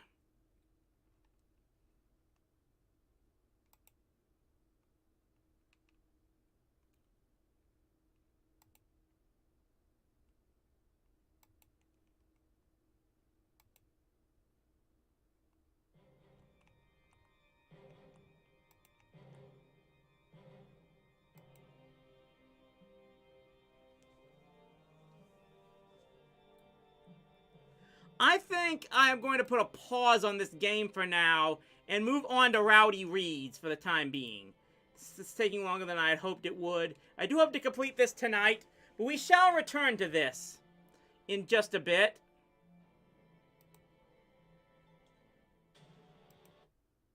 Which should be one back. I'll be right back in just a moment. Rowdy Reads is coming up in just a bit.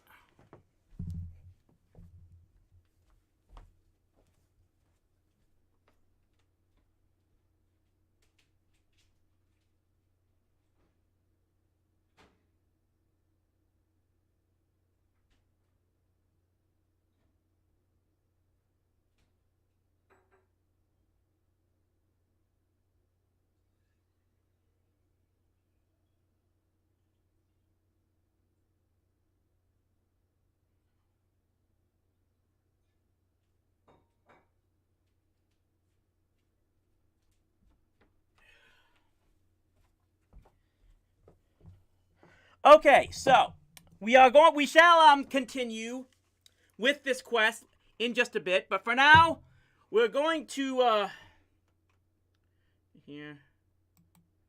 We're going to move on, continue on with Rowdy Reads as we are currently going on with the Lois Duncan story, Killing Mr. Griffin, which of course was what was adapted into that made-for-TV movie with Jay Thomas and Amy Jo Johnson that I reviewed, I think, just last year or so. And I'm trying to get you through the story now. If you're not aware, I have posted my read of, I think, at least the first 3 or 4 chapters. That's up on YouTube right now. I don't know if I'm going to be posting the rest of it just out of respect to the author, but I shall be continuing to read tonight and tomorrow, and I will at least share those completed chapters with all of my Patreon supporters. Anyone who subscribed to patreon.com/RowdyCProductions, you should be obtaining your own copies of the read shortly after my reads of these chapters in the next 2 days. Of course, you are always able to. I highly encourage you to get your own copies of the book themselves, if at all possible, at the library or wherever. Absolutely. So with that in mind, let's bring up again our continuing read of Killing Mr. Griffin by Lois Duncan. Having to wait for Kindle to load up. My apologies. So of course now I have to update.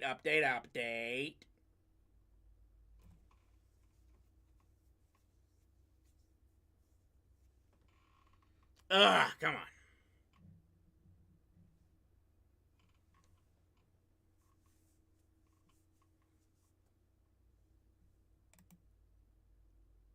Come on. Okay, yes, we're starting with Chapter 4 of Killing Mr. Griffin.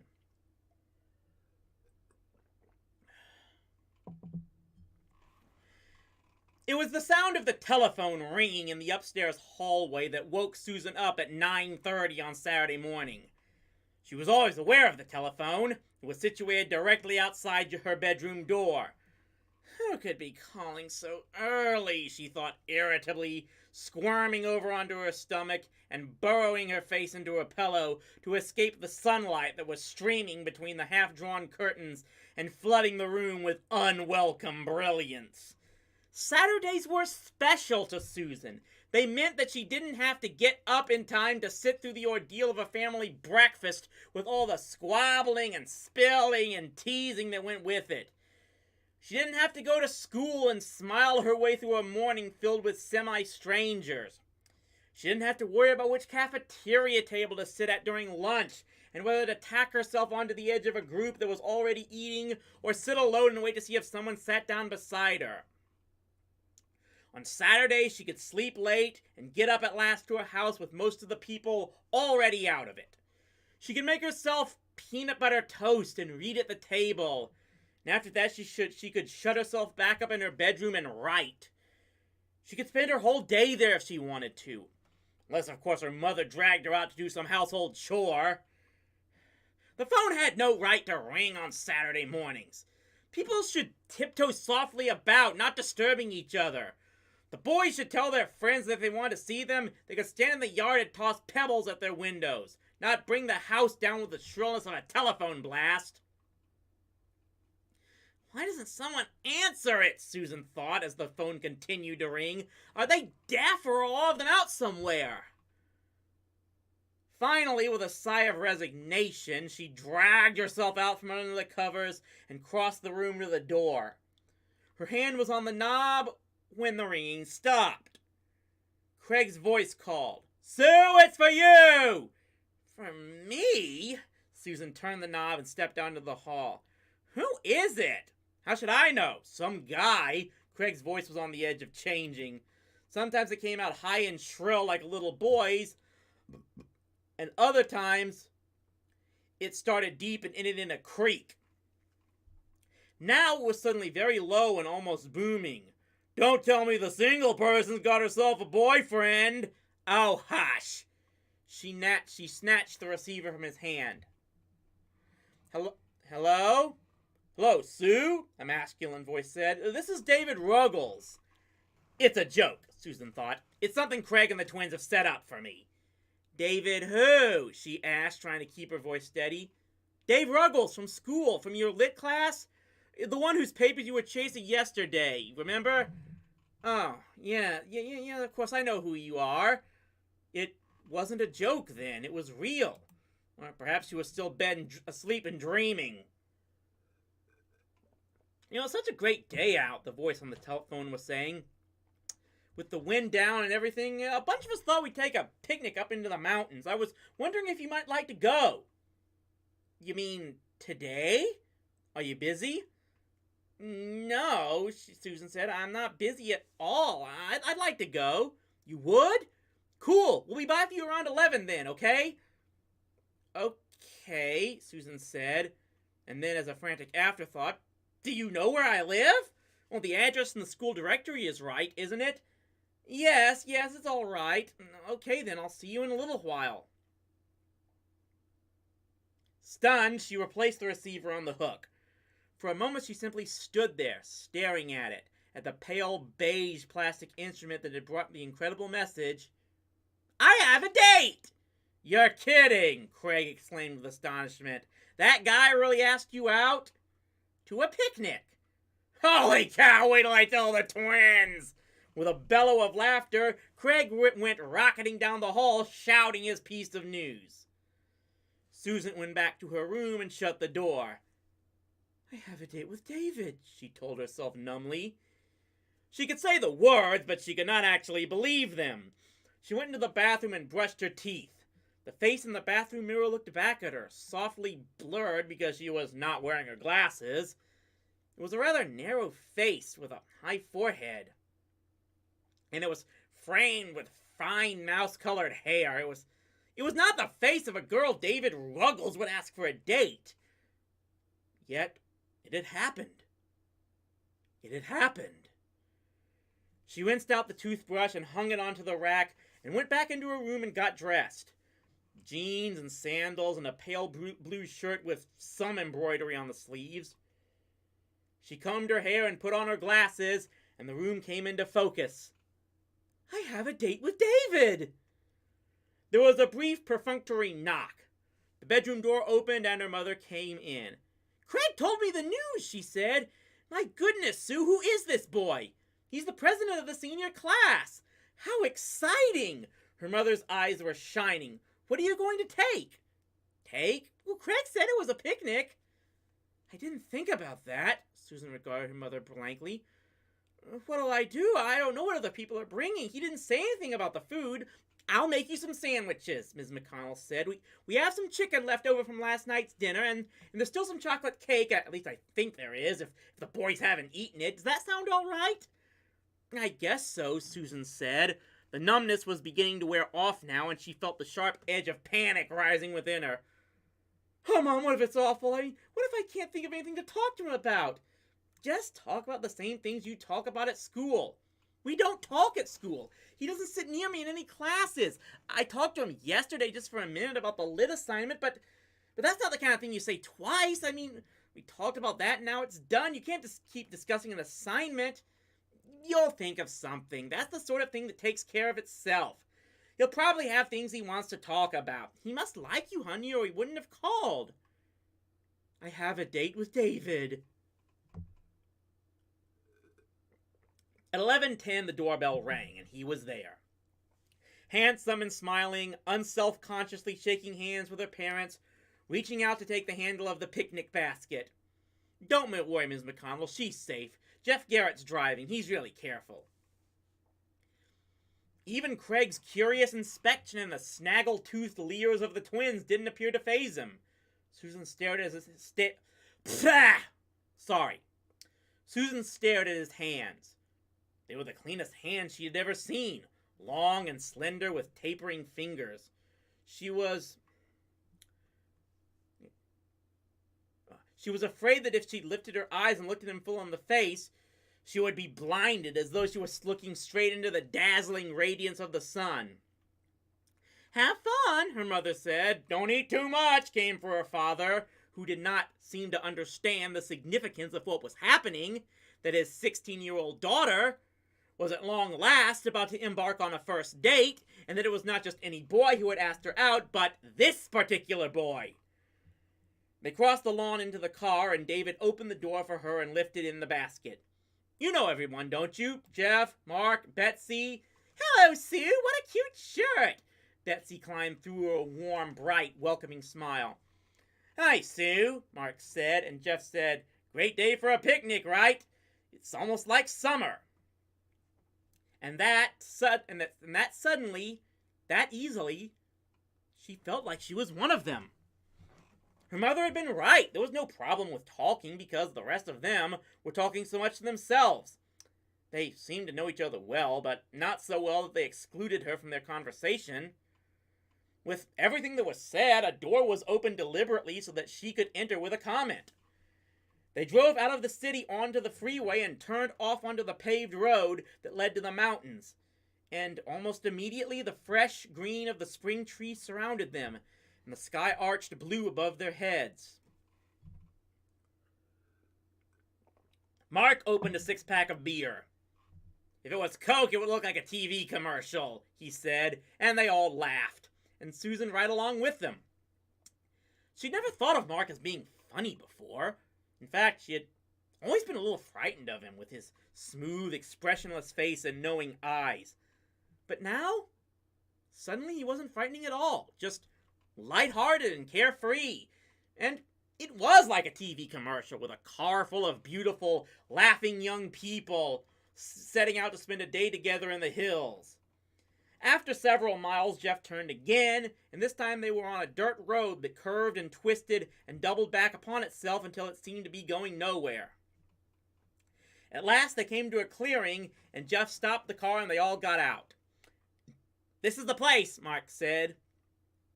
"Lana and I used to come up here all the time. You can't see it from here, but there's a path over there by that rock, and it leads to a waterfall." He began to lead the way, and the rest of them fell in to step behind them, walking single file David carrying the picnic basket, and Jeff with a blanket and a tote bag of food that Betsy had brought. Susan followed along in David's footsteps, his slim, straight back moving directly ahead of her. They walked through the woods, and it was still. There was nothing but the sound of their feet crunching dead branches. "Who's Lana?" she asked David in a low voice. "This girl Mark used to go with, until Griffin gave it the axe. You've heard about that, haven't you? I thought everybody had." "I haven't." "Well, I'll tell you later," he tossed her a smile over his shoulder. "I've dreamed this before," Susan thought. She had written about it later, pretending it really happened once. When Mr. Griffin wanted a descriptive essay, he said she picked nice objectives, but marked her down for spelling. They heard the waterfall before they saw it. The closer they got, the louder it became, until they broke through the trees and were upon it, a frothing, tumbling, churning burst of silver that poured itself madly over the rocks and that dropped straight down for several feet into the stream below. "Hey, awesome!" Jeff explained, and Betsy gave it a little squeal of delight. "I didn't know it was back here." "Nobody does," Mark told her. "Nobody ever comes here. Lana and I stumbled on it one day when we were out hiking. We came back a lot of times. We were the only ones." "Cool, huh?" David said, smiling at Susan. "It's simply beautiful." She felt she should say something more, but the words wouldn't come, and anything she made herself say would be too little or too much. "Let's eat," Jeff said. "I hope you brought plenty of food. I'm starving." "Aren't you always?" Betsy said with a laugh. "You guys are bottomless pits." They spread the blanket on the ground and ate their lunch on the bank of the stream on the very edge of the sparkling water. Afterward, they lay stretched out on the blanket and on the grass and talked in an easy, lazy manner as if they had all been friends forever. Mark was leaning against the trunk of a tree, smoking a joint in the sweet, heavy scent of pot blended with the incense of the sun-soaked pine needles. Betsy was lying down on the blanket, her blue-jeaned knees drawn up into little pointed peaks. Her eyes were closed and she looked totally at peace. Jeff was sprawled next to her on his back. He was dreamily studying the line of a pine branch stretching squarely over his head. Susan took off her glasses and laid them on her stomach, and the world went soft and unfocused around her. "You look different without your glasses," David said softly. Your whole face changes. Do you really have to wear them?" "Only if I want to see," Susan told him, amazed at her sudden ability to answer such a question lightly. It helps when you're walking and stuff, so you don't bump into things." "You look okay with them on," David said. It's just that now with them off, now you look sort of fragile, like you need to be taken care of or something." "I wonder what Mr. Griffin looks like without his glasses." She spoke without opening her eyes, Betsy said. "Fragile? Like he needs to be taken care of?" "Are you kidding?" Jeff started to laugh. "We have to take them off before we blindfold him. We don't want to shove them straight through his eyeballs." "Blindfold him?" Susan thought she had heard him incorrectly. "Did you say blindfold?" Suddenly, she realized that the atmosphere had changed. The blurred ovals of their faces were turned toward her, waiting, calculating. "You heard right," Jeff said. And they told her the thing that they were going to do. Later, Susan could not recall exactly which one told her or whether they all did, each speaking apart, the voices overlapping and running together like the lines and curves of David's face as he raised himself on one elbow and leaned over to touch the tip of her nose lightly with one finger. "You like our idea?" "You're kidding me. You're really not going to do it." "Damned right we are." "I don't believe you. It's like something out of a book." She could accept it when she thought of it that way, as a story, the people in it characters created by an author. She could imagine the words neatly printed on a page. The shadowy figure seized him from behind and forced him into the waiting car. His cry for help brought no response. Where were they taking him? What were they going to do? I'm going to interrupt right now and say welcome to Tony Montana and anyone else who happens to be watching right now. We are currently reading Killing Mr. Griffin by Lois Duncan as part of Rowdy Reads. You can catch the first few chapters. I believe I posted them to YouTube earlier this week, and this session I'll be reading tonight and on Rowdy Live tomorrow evening will be shared with all Patreon supporters later on this coming week. Thanks to all of you tuning in to get back to the story here. It's unreal, she said. You're making it up to tease me. You can be in on it. In on it if you want to. Me? How? Susan asked. Mark will tell you. He's doing the planning. Okay, look, all I will say about Mr. Enter right now is it's a very complex situation that, like a few other individuals, I think I'm at a point where I'd rather not talk about it and just focus on my own work, if that's okay. That's something I actually would really appreciate, if at all possible.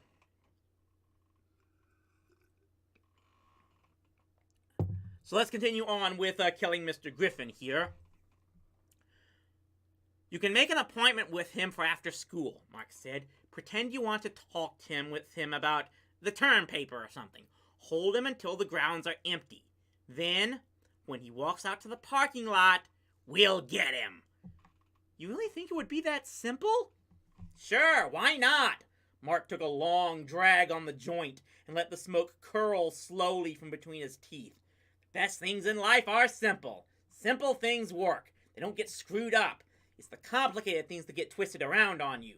We'll all have our parts, Betsy said. Mine will be to provide alibis for everybody. The guys are going to blindfold Griffin, though, so he won't be able to see who anybody is. Then afterward, he won't be able to identify anyone. He'll know me if I make the appointment, Susan said. He won't be blindfolded then. He won't guess you're part of it, Mark told her easily. It'll just seem like a coincidence. He stays after school to talk with a student. He goes outside, and we're waiting for him by his car. You'll have split before that happens. You won't even be on the scene. But why? Susan asked. What's the reason for it all? People don't get kidnapped without a reason. The reason is he deserves it, Mark said sharply. Does there have to be any other reason to that? He's an asshole. He's out to flunk all of us. Maybe if we shake him up a little, he'll get over this power trip of his and start treating us like human beings. I don't know, Susan said hesitantly. I've never done anything like this.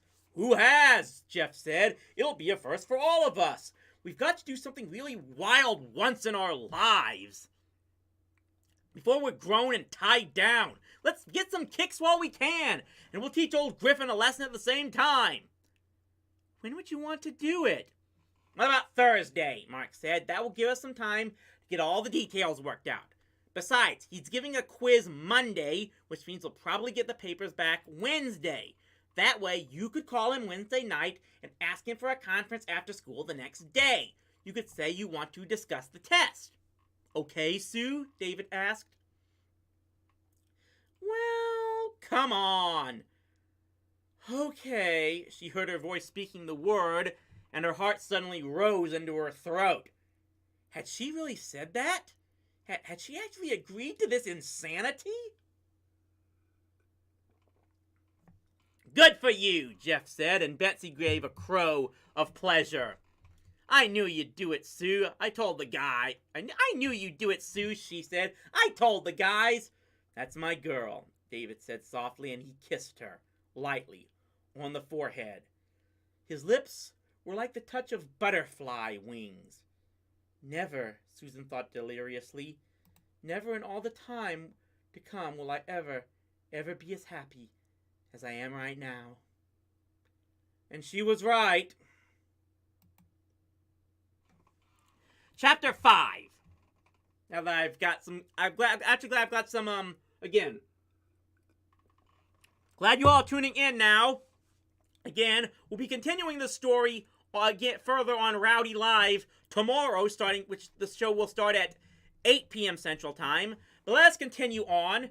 Chapter 5. The alarm went off at 7, and Kathy Griffin reached out without opening her eyes and pressed the button to shut it off. Just as automatically, she reached for Brian in the bed beside her, to find nothing but an empty pillow and a mass of tangled sheets. She groped for a moment, as though expecting to find him there, twisted somehow into the sheets, or buried beneath the untidy lumps of blanket. Then, as she became fully more conscious, she sighed and opened her eyes to affirm the fact that she was indeed alone in the double bed. That man, she thought. I don't know why he owns an alarm clock. He never bothers to use it. The sound of running water told her the shower in the bathroom was in use.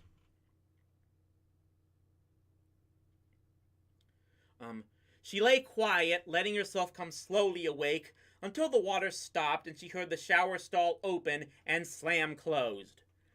A few moments later, the bathroom door opened, and Brian came into the bedroom, dressed in t-shirt and boxers, toweling his hair. Morning, Bri, Kathy greeted him, hauling herself to a sitting position. What's the order of the day, fried or scrambled? Go back to sleep, Brian told her. I'll fix my own eggs this morning. No, I want to. A moment before, she would have given anything to have been able to roll over and sink back into slumber. Now that she had been given a reason to, some contrariness in her personality kept her from doing it. She swung her legs over the side of the bed and stood up slowly, adjusting herself to the unaccustomed weight of her rounded belly. There's nothing in the rules that say pregnant women can't cook breakfast. You sure you feel like it? Of course. And now, suddenly she did. She gave him a quick kiss on the cheek in passing, pulled a terry cloth robe on over her nightgown, and padded barefoot out to the kitchen to put on the coffee. To Kathy, going barefoot meant springtime. Raised on a farm in Michigan, she had gone barefoot in childhood from the time the first dandelions appeared in the new grass to the time of the first snowfall. Yeah, Medium Mementos, the story is definitely very different between what it turned out to be in the movie, as I mentioned myself in my own review video of the movie itself. Raised on a farm in Michigan, she had gone barefoot in childhood from the time the first dandelions appeared in the new grass to the time of the first snowfall. Her feet were so tough that she thought sometimes she could walk across a bed of nails without any discomfort. To Brian, whose own feet were soft and tender as a baby's, the whole idea was upsetting. You'll step on something, he told her. That's the way people get tetanus. It was one of their minor differences. There were many others. In fact, if a programmer had planned the most unsuitable partnership imaginable, Brian and Kathy Griffin could have been the outcome. Brian had his master's degree in English from Stanford University. Kathy had been a C student in high school and had never gone to college. He had, until recently, been assistant professor in English at the University of Albuquerque. She had, until 2 months ago, sold contemporary sportswear at a department store. Their personalities were as different as their backgrounds. He's a fine man, I'm sure, Kathy's mother had said the first time she met him. He's certainly brilliant and dedicated to his work, but he's so stiff and serious that, well, truthfully, my dear, any man who is still a bachelor at 36 has to have something the matter with him. Perhaps you never met the right woman, Kathy suggested mildly. Or maybe it just takes him so long to loosen up and break through the ice that all the women he's known have given up and walked off before they ever really got to know him. And you've decided to be different? Why? Because I'm stubborn, Kathy had admitted truthfully, and because I think that Brian Griffin is worth waiting for. And wait, she did. They had known each other 2 years before Brian asked her to marry her, and another year before the marriage took place. At the time he proposed, he had told her of his decision to leave the university and take enough education courses to become certified at the high school level. It'll be a year before I'll be able to take on the responsibility of marriage, he had told her, and even then I don't think it won't be and even then it won't be milk and honey. I'll be making less money than I have been, and there will be a lot less security. I have tenure at the college, which I won't have in high school. I might not be able to get a job immediately. The country's overstocked with high school teachers. Then why do you want to be one? Kathy had asked him, puzzled. Because there aren't enough good ones, Brian had told her. Many of the kids coming into my classes at university are all but illiterate. You give them a page to read, and they can't tell you what's on it. Try teaching them the classics, and they can't pronounce the words. Ask them to write about something, and they can't make complete sentences, much less spell anything over 2 syllables. Can't you do anything about it? I try, but it's too late, Brian had said. By the time they're in college, it's gone too far. They've had 12 years without disciplined learning, and they don't know how to apply themselves. They haven't learned how to study or to pace their work so the projects get completed on time. They fall asleep in lectures because they expect to be entertained, not educated. We lost a third of our freshman class last year. They dropped out at the end of the first semester. And what would you do as a high school teacher that isn't being done now? I'd teach, damn it! I wouldn't baby them or play games with them. I'd push each one into doing the best work of what he or she was capable. By the time they finished the class with me, my college prep students would be able to handle university work. And the others? Kathy had known in her heart that during her own school years, the others would have included her. The others would graduate with a knowledge of what disciplined work is all about. That should stand them in good stead, no matter what they do. You wouldn't be very popular, I'm afraid. I've never been very popular, anywhere. I have an abrasive personality. Fierce dogs cower when I walk down the street and slink away to hide under porches. Small children run screaming to their mothers. Beautiful girls rip their numbers out of their phone book and chew them up and swallow them for fear I might call them. Oh, Brian, she had burst out laughing. He was so seldom humorous that his awkward attempts at joking touched her deeply. And so, he had continued, are you willing to wait a year to be the wife of a high school English teacher? It isn't a very exciting prospect, I must admit. Not nearly as respectable as being the wife of a college professor.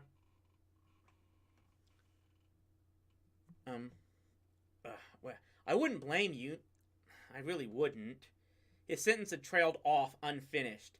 His eyes had dropped from hers, and she had looked down to see that his hands were clenched in his lap, the knuckles white, the nails making little grooves in his palms.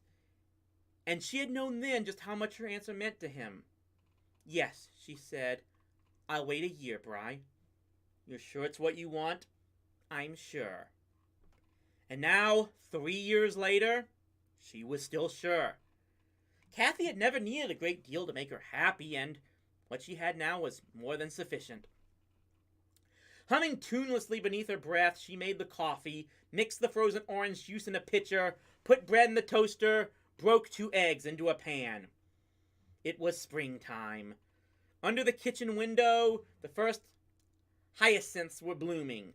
Last week's dust storm was behind them, and the air was fresh and clear and sweet. The nausea that had accompanied her first months of pregnancy was over also. She would eat a good breakfast. Later in the morning, she would go out into the yard and sit in a lawn chair in the sunshine. She glanced up and smiled as Brian came in, his hair slicked down, his hands deftly adjusting the knot in his tie. Do all the teachers at Del Norte wear ties to class? No, the riffraff wear open-neck sports shirts. Wouldn't that be more comfortable? I like a tie. Gives me dignity. He was only half joking. Got used to wearing one at university. Why change now? He took a seat at his kitchen table and reached for his glass of orange juice. Call the pharmacy and order a refill on my pills today, will you? I'll pick them up on the way home. It'll be a bit later than usual. Oh, a faculty meeting? No, a student wants a conference. I'm meeting her at 3. It may take a while. She wants to go over some papers. Is she one of your problems? Kathy asked, sliding the eggs onto a plate and carrying them over to him. No, she's actually one of my good ones, named Susan McConnell. She's quite a talented writer, very imaginative. I had them all write final songs for Ophelia. Hers was exceptionally good. Have you told her that? Of course not. I don't want her resting on her laurels thinking she's a genius. She still has things to learn. She tends to get overdramatic, and she's sloppy about details, spelling, and punctuation and such. She's not a perfectionist. She's still young, Bri. Kathy seated herself across from him. She took a slice of toast and began to spread it with jam. Most kids are sloppy. I'm afraid you're right about that. Your own, maybe. Have you ever thought about that? Brian Jr., surely you jest. His eyes moved fondly to the bulge in the front of her robe. How is he this morning? Fine and active. She took a bite of toast. Seriously, Brian, I worry sometimes about that, about you wanting him perfect and his not measuring up. He's not. He might be born with crossed eyes or a birthmark or a hair lip or something. Would you still love him? Of course, he was answering her seriously. He wouldn't be able to help those things. We'd ride with it, take care of him, get him fixed up if we could. He'd still be ours. If you really feel that way, Kathy said thoughtfully, why can't you be more tolerant of your students when they're not perfect? Because they can help it, especially with today's technology. Anybody can Google a word if he doesn't know its meaning, or use spell check if he doesn't know how to spell it. Time can be planned so that the assignments can come in on time. There's no excuse for carelessness. The Ruggles boy, for example, came in last week with a real sob story about how he completed his paper and the wind tore it out of his hands and blew it away. Papers put carefully into a notebook don't blow off. On a windy day, you close a notebook and put it under your arm. That's elementary enough. Did he redo the assignment? He did, but I wouldn't accept it. It would set a precedent. If I took one late paper, I'd never be able to refuse the next one. Within a week, everything I taught them about work discipline would be down the drain. The class would be as much of a mess as the one taught by that idiot Luna woman. Dolly Luna, she smiled despite herself. I got to meet her. After all, the kids dedicated last year's yearbook to her. Is she really a dolly? Sure is. 2 big eyes that open and shut, painted on smile, head full of sawdust. Ever see a 30-year-old teenager? That's our Dolly. She doesn't want the kids to think she knows more than they do for fear that she won't like her. Kathy didn't know why, but the metaphor struck her strangely. The grin faded from her lips. She herself smiled a lot. She'd never thought about that. Brian, she said slowly, do you think of me as a dolly? Of course not. He was honestly shocked. What am I? What do you think of me? What, you? Well, you're my wife. Before that, what was I? You were Kathy. You were real. A person. All you've ever been to me is Kathy. He took a final swallow of coffee, stood up, took the paper napkin, and ran it across his teeth. It was a gesture she hated. If people were that concerned about their teeth, they should brush them one extra time in the morning. At the same time, it made him so suddenly human, so vulnerable that she wanted to hug him. It was terrible to be so in love with a man whose weaknesses were his virtues. Bri, she said, I want to ask you a favor about the McConnell girl. What? What? If she really is as talented as you say, I want you to tell her. There's something, to handing out something positive. So she overwrites. So she's messy. She's imaginative and bright and special. You said so yourself. I want you to tell her that. Kathy, you don't even know the kid.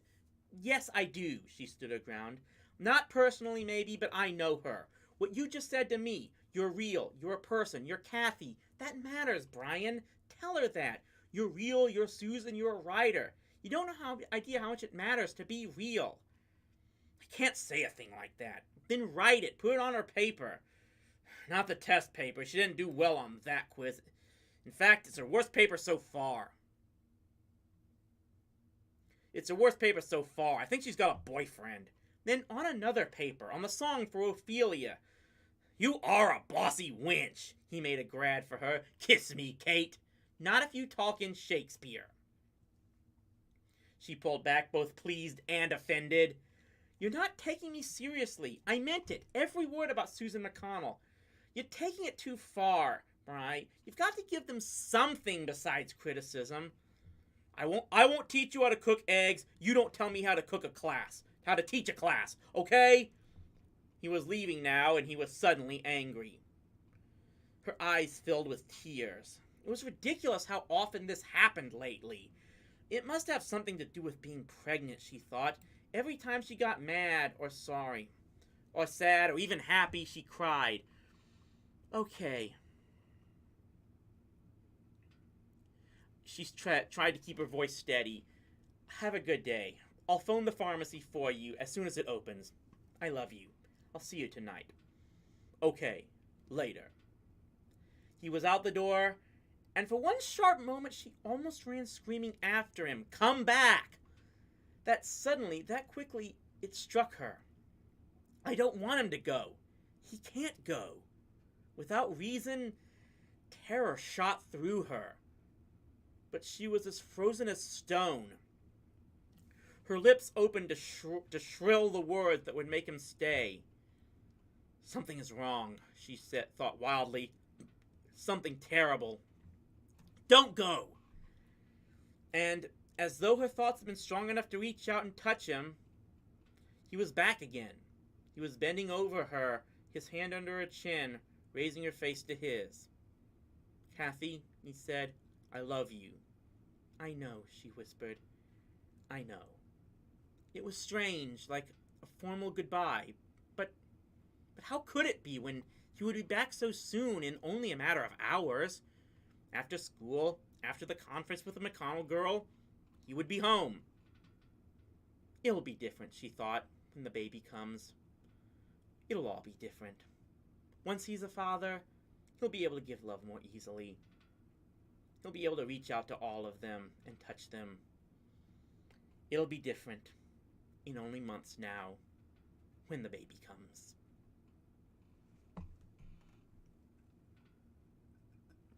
That, I believe, is going to conclude it for us on this session of Rowdy Reads. Again, we will continue this story tomorrow on Rowdy Live. Again, we'll start at 8 p.m. Central Time. Again, it's not, even though it's not on the YouTubes, and I broadcast that via one of my Vimeo channels, it shall be available at rowdyc.com. You should be able to go to and check that out. We're continuing that, and who knows what else I'll be able to do for you on that show. I know I might check out Hotel for Dogs, to be perfectly honest. Never actually heard of that one, or maybe vaguely. Maybe I'll try to look up that one and maybe look at that sometime. Again, like I said, the first few chapters are already up on YouTube. I don't know if I'm going to post this and the remaining chapters on YouTube, but they will be available via Patreon. So anybody subscribe to patreon.com /RowdyC Productions can catch your own these audio copies of this book. But again, as always, I encourage everybody to look at to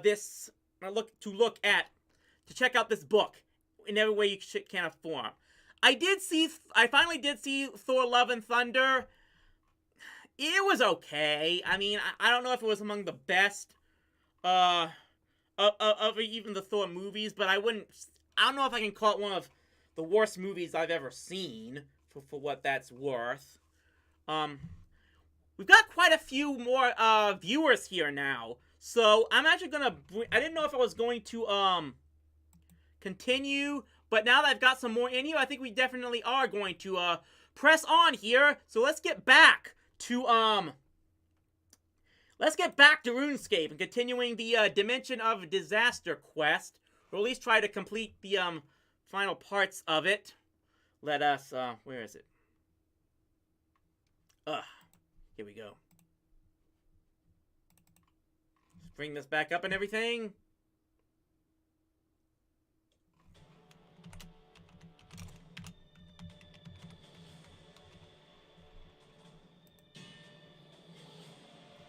Now that we got that, we managed to break out of the monotony there. So let's get back to seeing if we can complete this.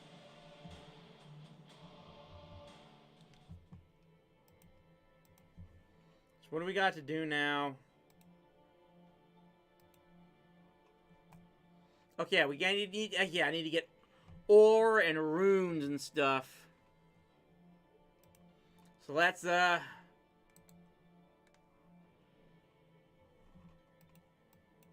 go into the zombie and start.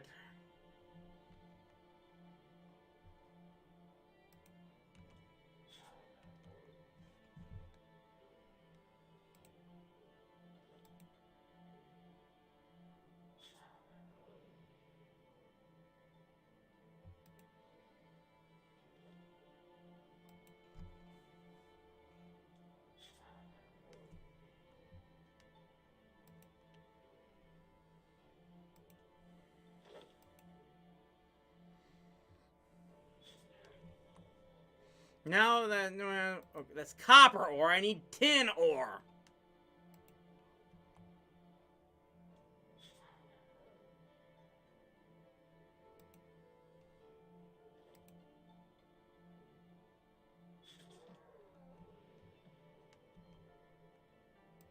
So the runes I need.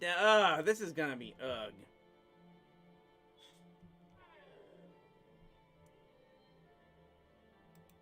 Feathers.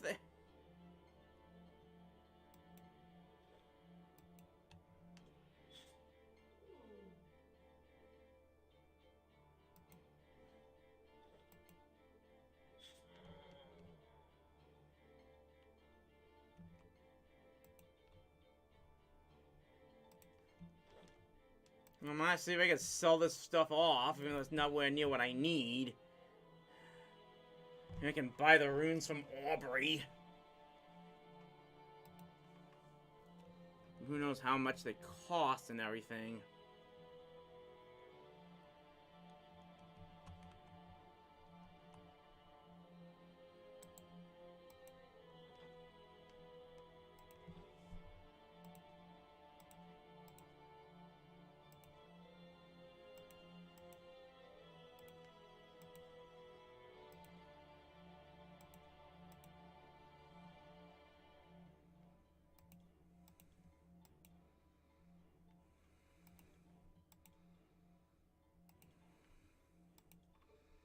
I've got those runes. What type of runes do I need? I think I need nature. I need 4 fire runes and 1 nature rune.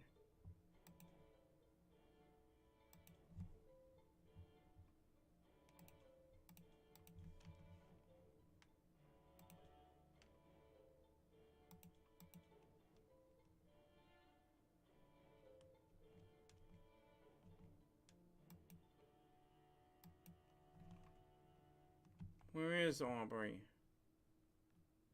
Where's the rune store?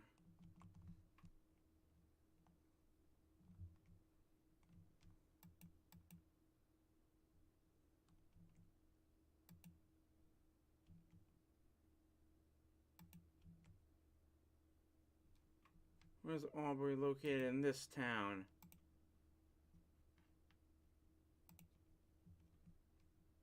Southeastern part of the city, yeah. Okay, I think that's it. I think that's him. I think that's where Aubrey is.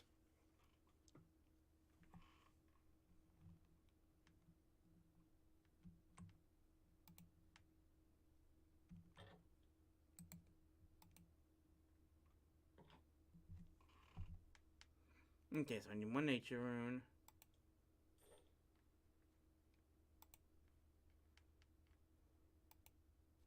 4 fire.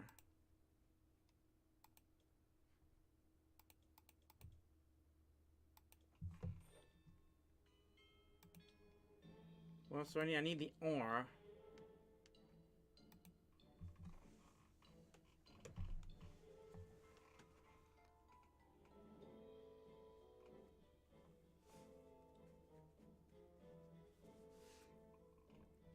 Sanai. How much?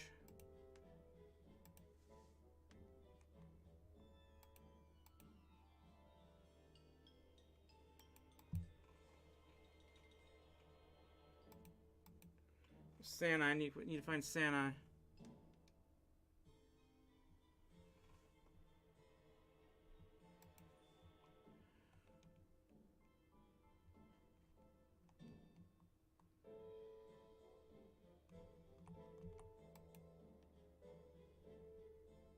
There he is.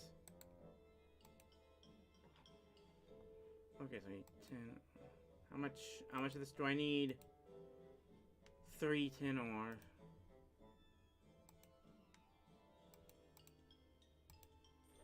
Okay, so I think I've got that everything, almost everything. Head. Outside the city's eastern bank. Outside the city. Okay.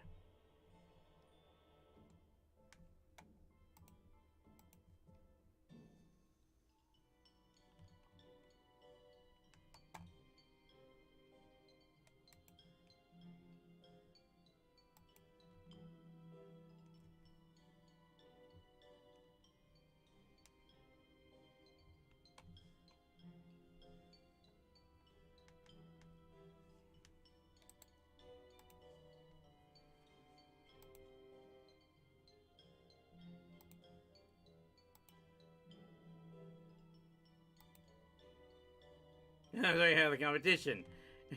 I'm sorry I asked. Okay, I think I got everything I need here.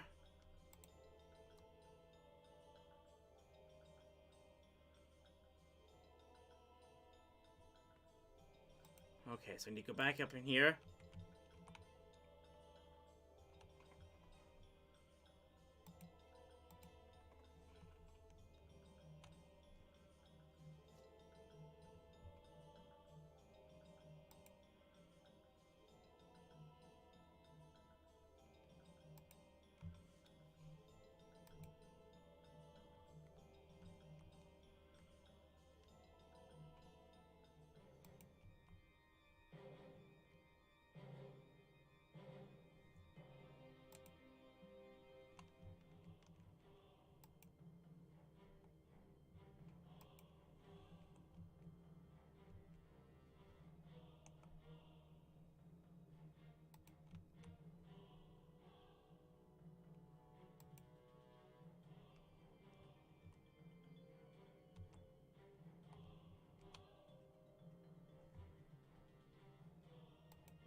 Go, Roboto.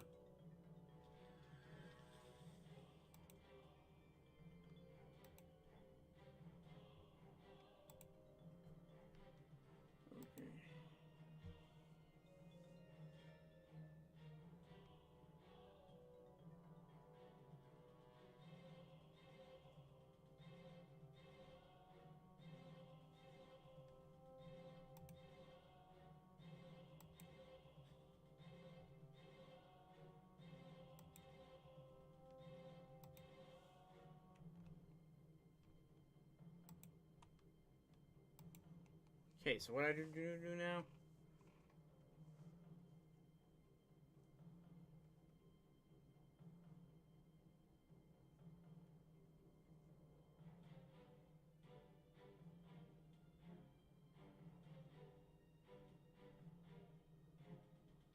I think I still got the...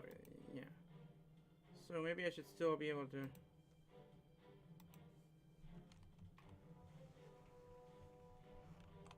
Okay, so we can go through here. Hopefully I'll try to play something more, a bit more exciting for you guys next week. I may get myself to try the, maybe I'll play the Ninja Turtle Shredder's Revenge for you live. I don't think I've ever actually done that itself.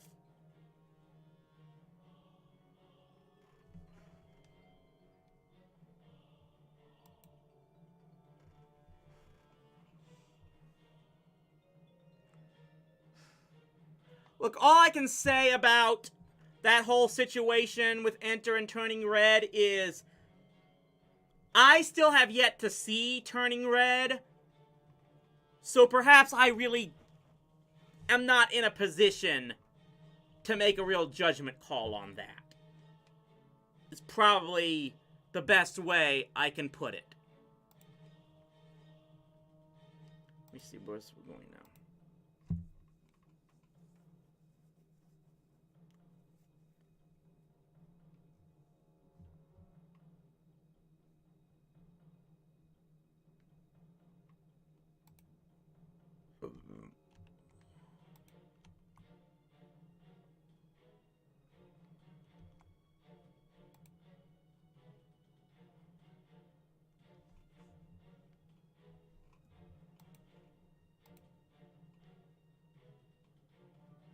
Yeah, let's see here.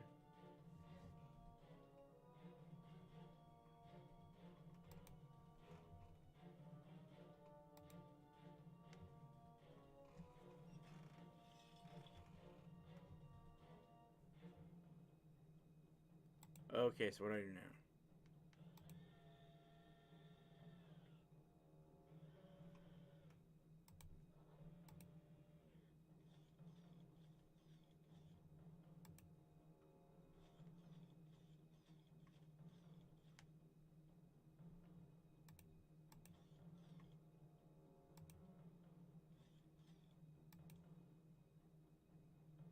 So what do I do here now?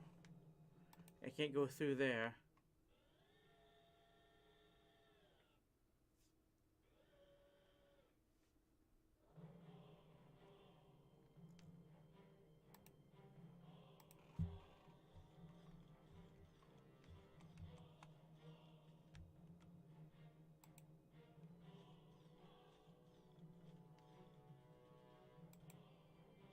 Okay, okay.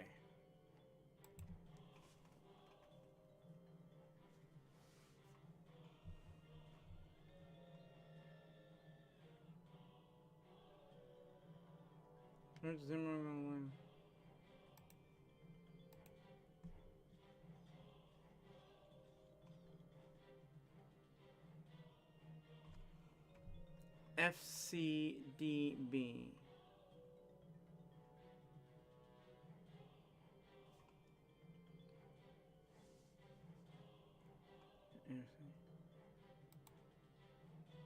Right. FCDB.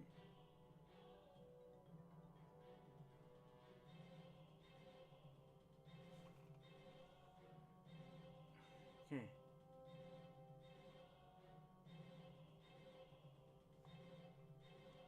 Okay, southeastern room north of the staircase hallway.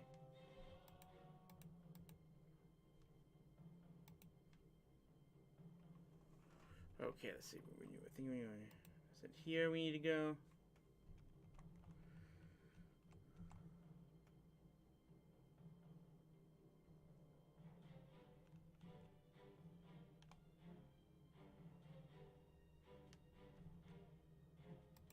Can't create just coder strips.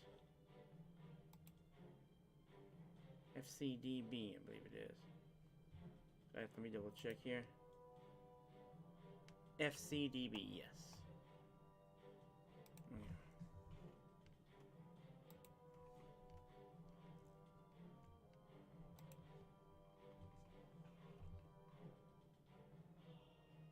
Scrap around the northwest corner. Okay, so I need to go back here.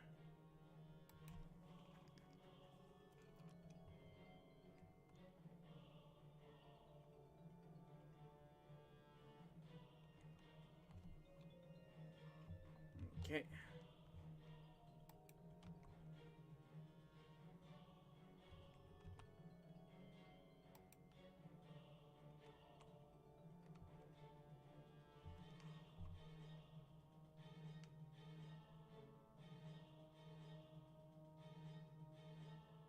Okay.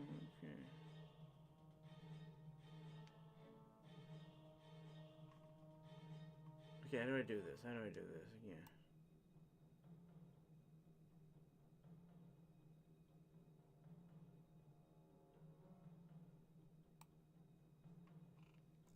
Okay, wait a minute. Yeah, I think I'm right. F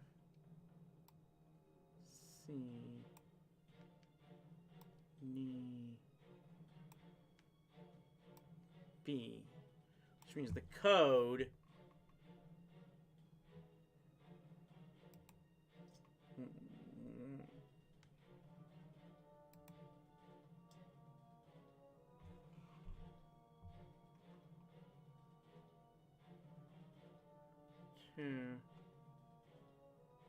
is 8.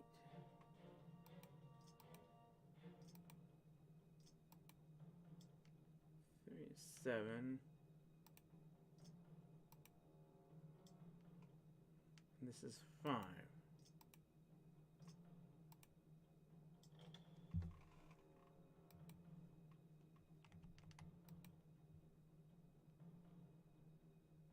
Okay, so...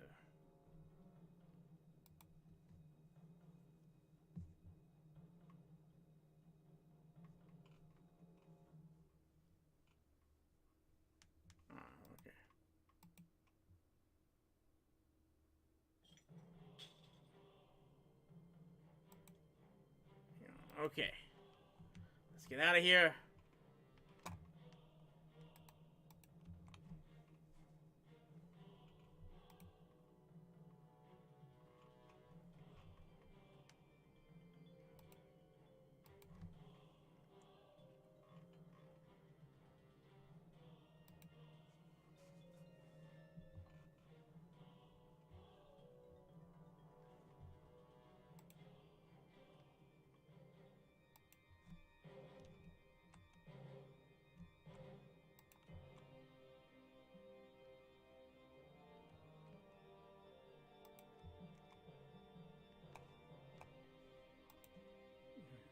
Free.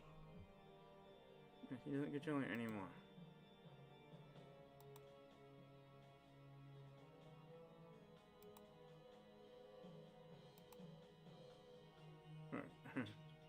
Personally, I'm leaning towards quitting it. A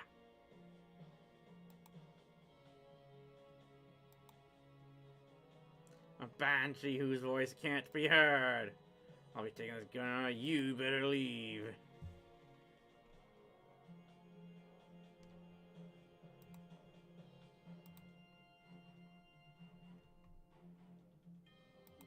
Free. That's for another day.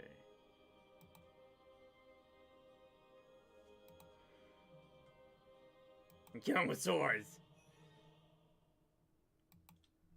Okay. What we got here? Yeah, we got defense and of course I don't need that. Destruction lamp. Scourge appearance is good. Thieving experience is good too. None of it really matters. I've maxed out in all those. And yeah. Okay. So that quest is that sub quest of this quest is completed. All that's left now, I believe, is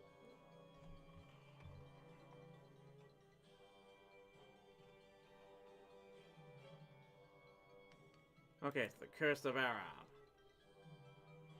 What do I do here?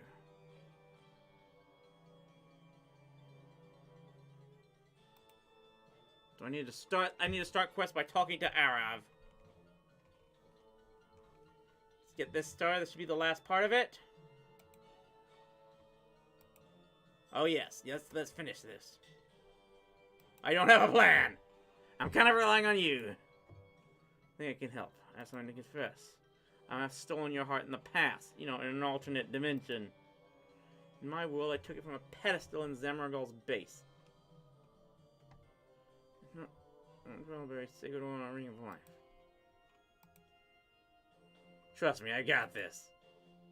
I spaced out during the dimension hopping bit, but the rest of the plan sounded good. Getting to them with Jar won't be easy. They come from the desert, and Amiska has our apes patrolling Al-Kharid. Only chance we have is Ernie. He makes pottery on the top east of our region.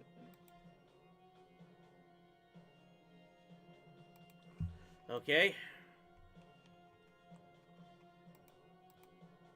So we need to go to the pottery shop, which is near.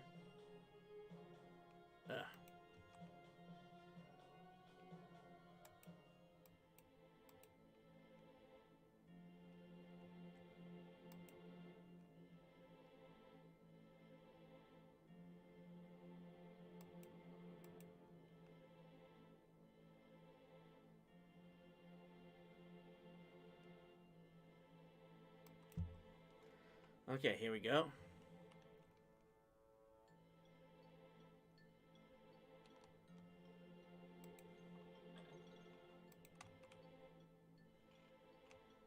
Top floor, so there's the ladder. There's the ladder.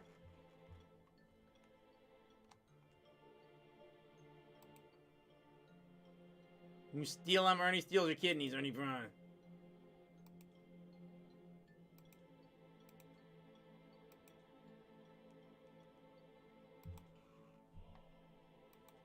You always do.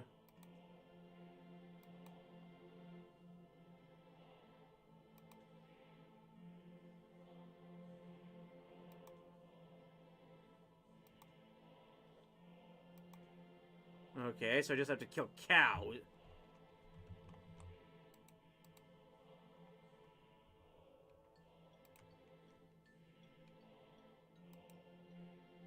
So I just have to kill cows and cook their...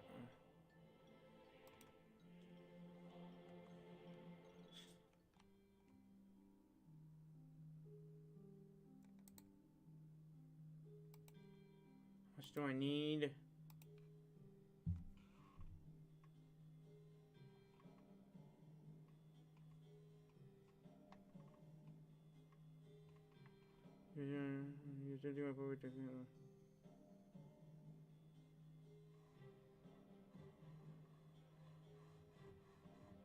I can need about 10 to 15, okay.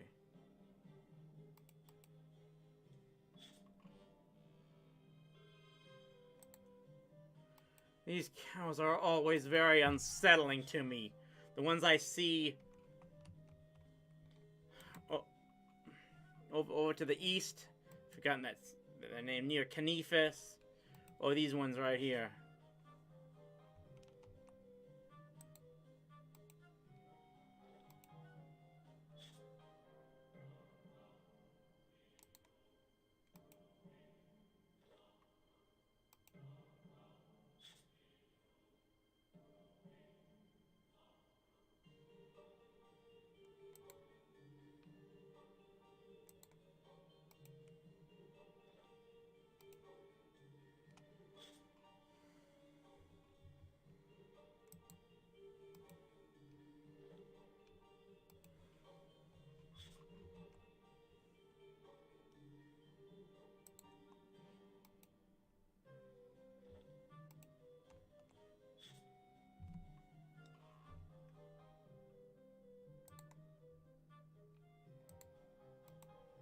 So that's a 1, 2, 3, 4, 5, 8, 9.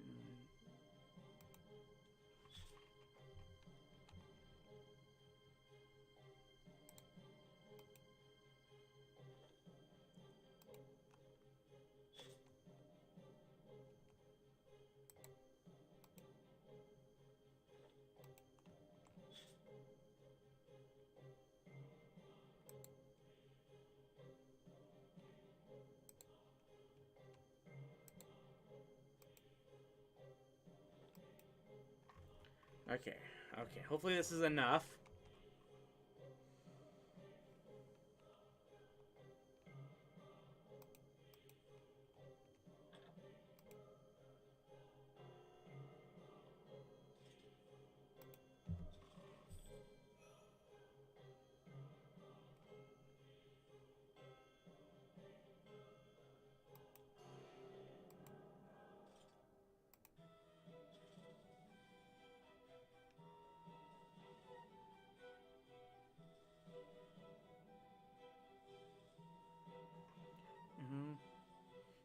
So that's at 58, 67.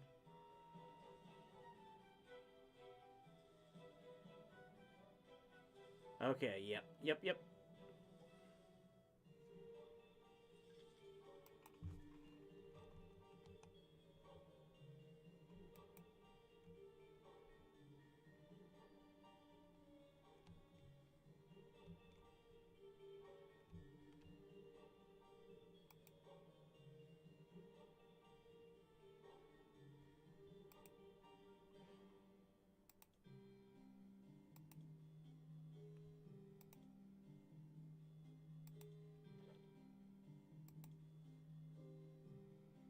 Okay.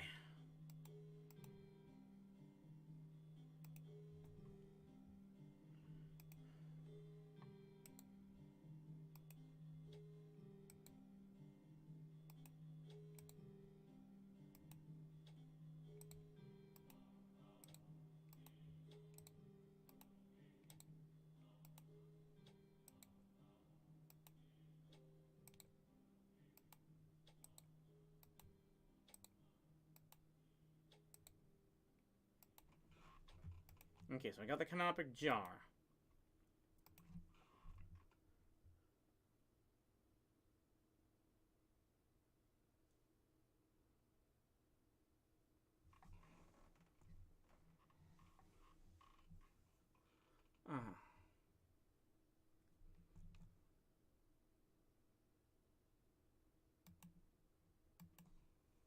Okay.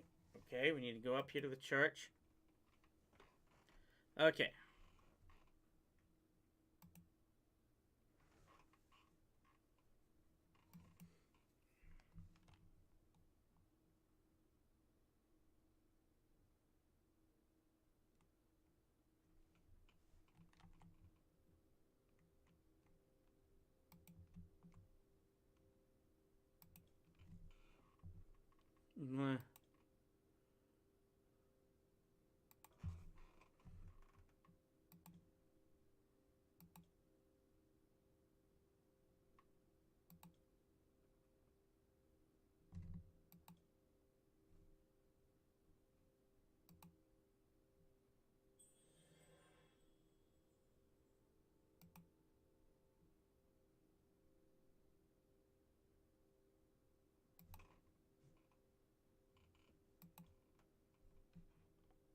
Where's my prayer book? Okay.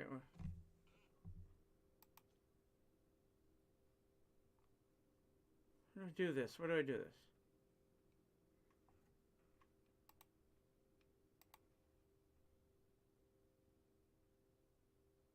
Ultimate strength.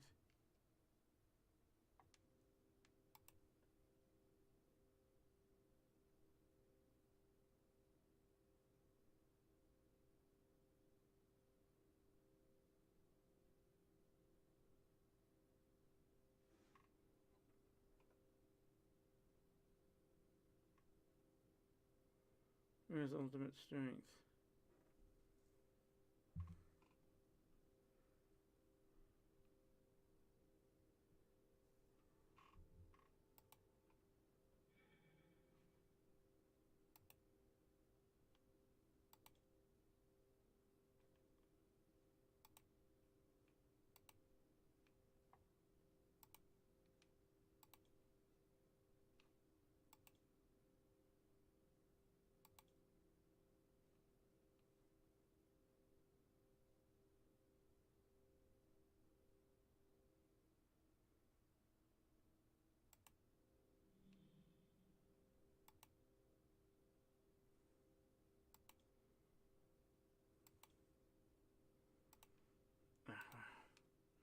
Eagle eye.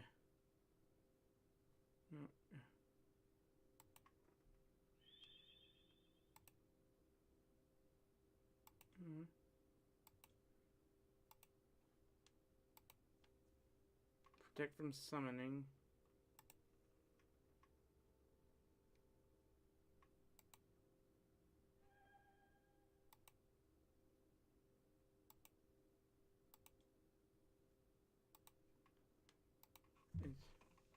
It's Mystic Mind.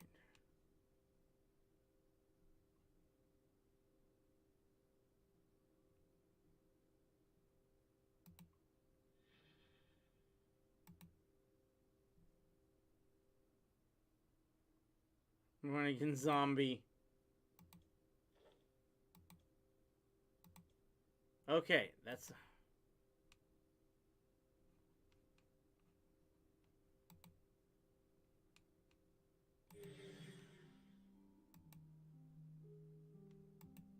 Okay, so I got that. I got the wall.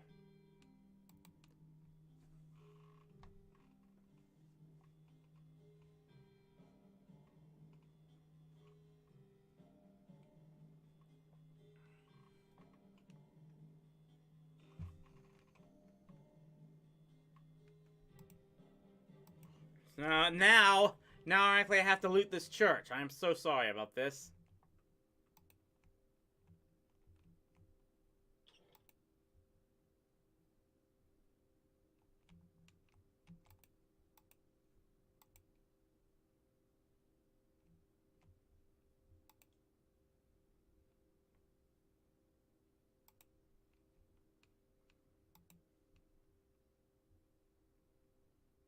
Just on the second floor, so...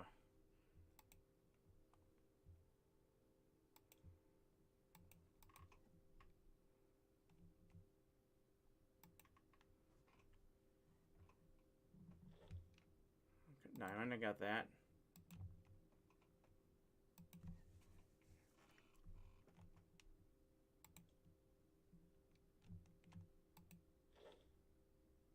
Ten earth runes, okay. Okay, I got that.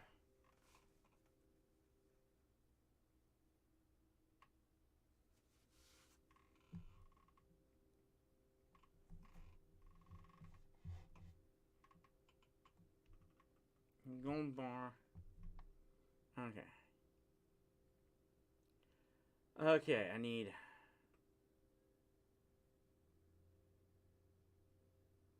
Cosmic Rune... Need to go to the Blue Moon Inn for the Cosmic Runes. Okay, okay.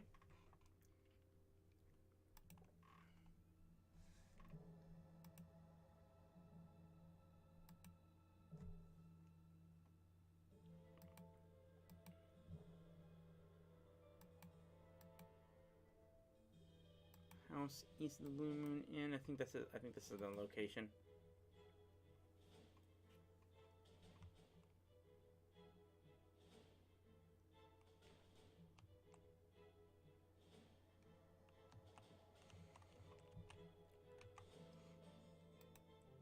Ugh, ugh.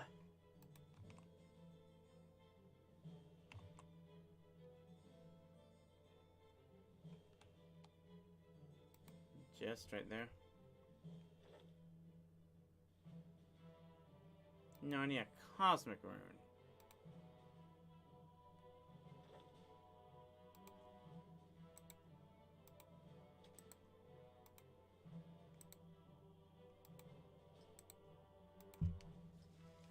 Orvath is where I need to go next.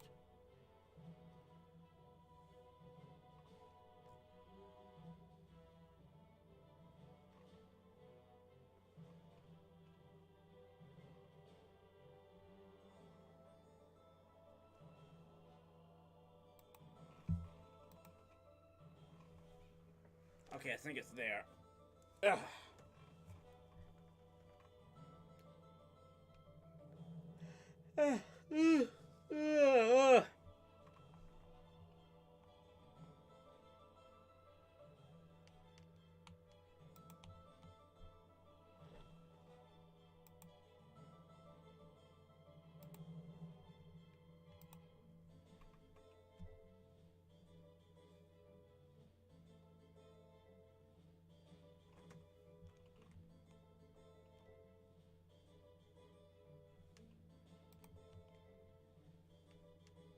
Yes, yeah, I need a furnace, not a forge.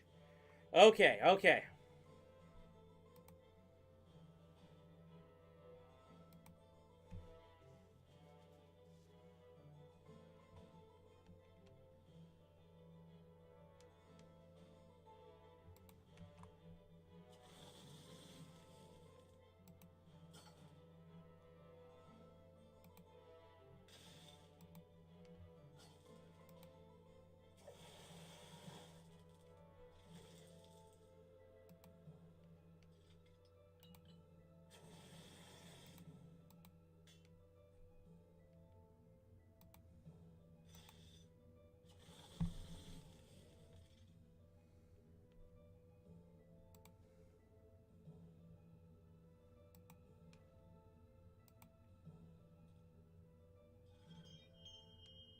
Okay, I got that. The diamond ring.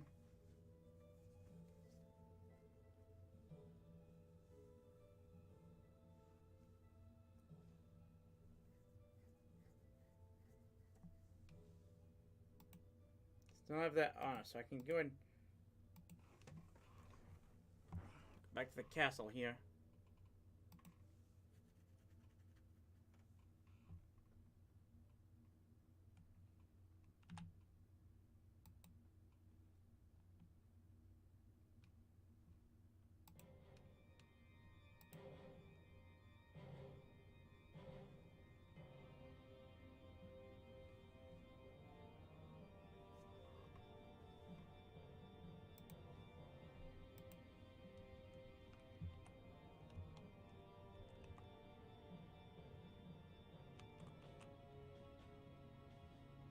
Okay, so it's in here.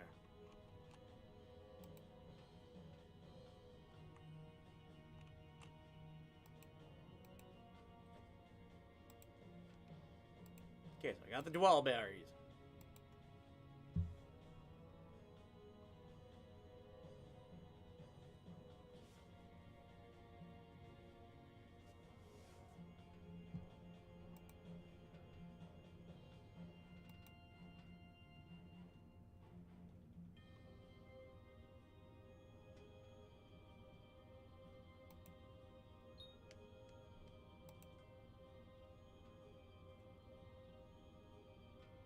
Where are the dwell berries?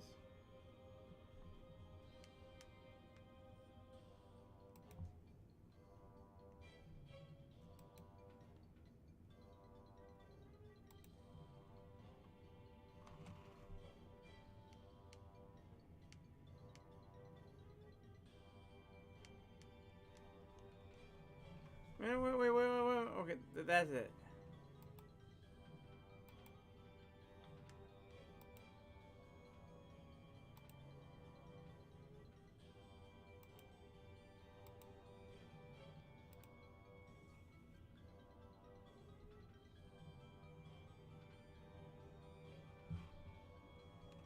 Okay, so I need to go into go back to Arav. I think that's everything.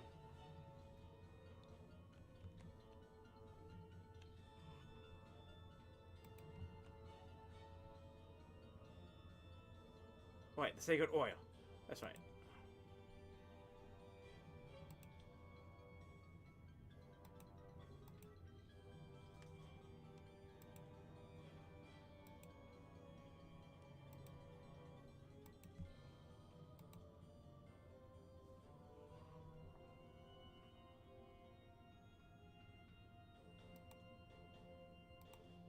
Of course.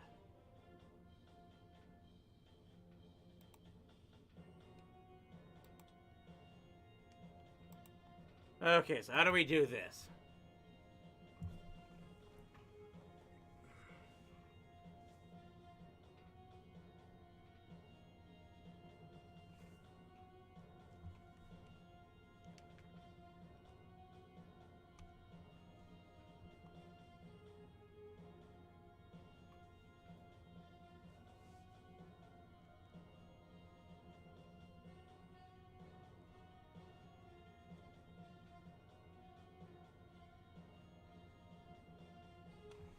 Okay.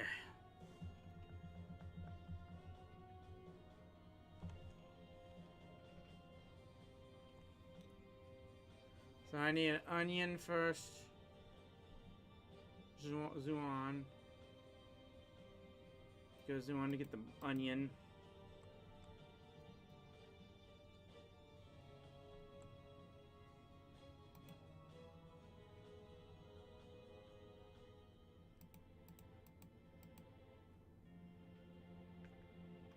Ugh.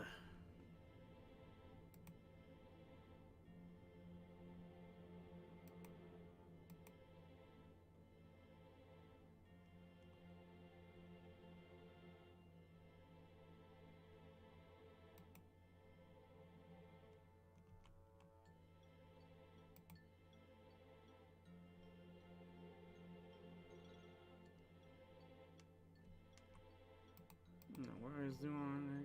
Where's Juan again?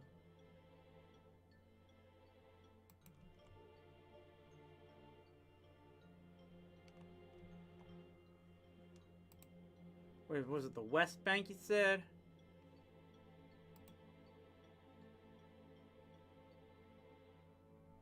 And a few squares northwest of the portal, that's right.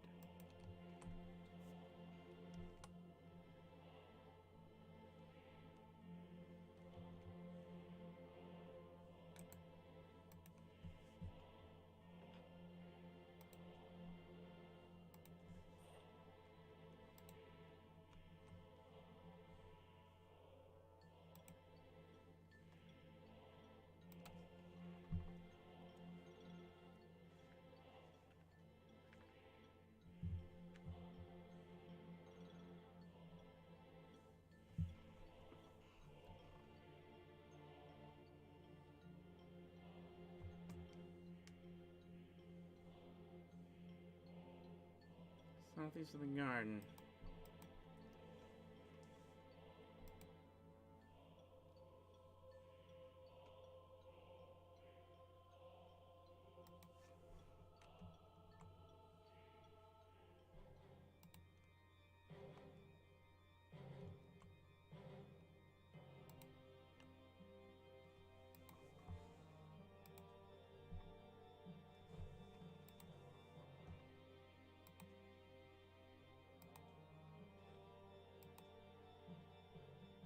Okay.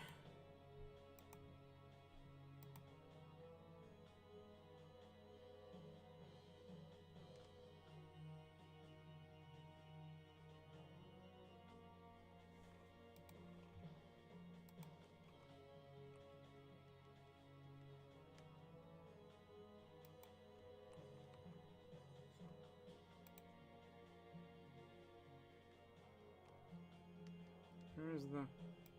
Yeah, that's it. The Delphian patch.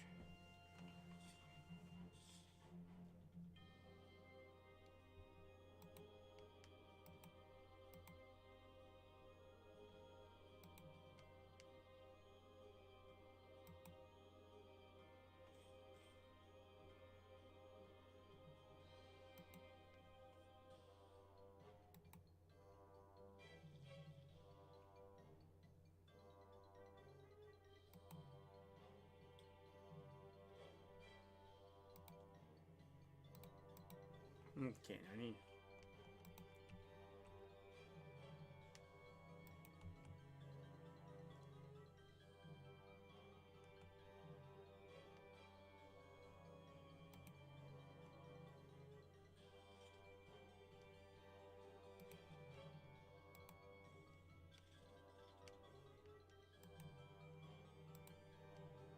I think I've got all the...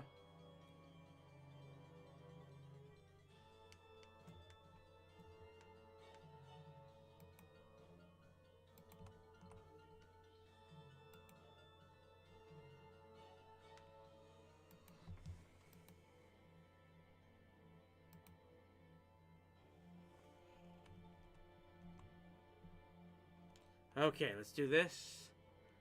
Need to talk with Thessalio once more.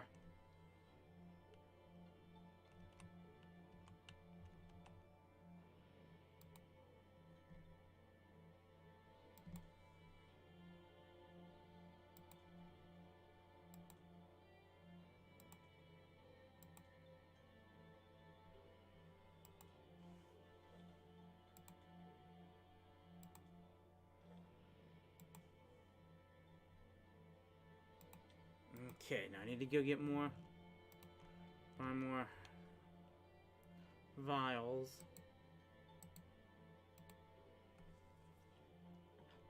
Okay, buy 2 vials. Get more red mist. Go back.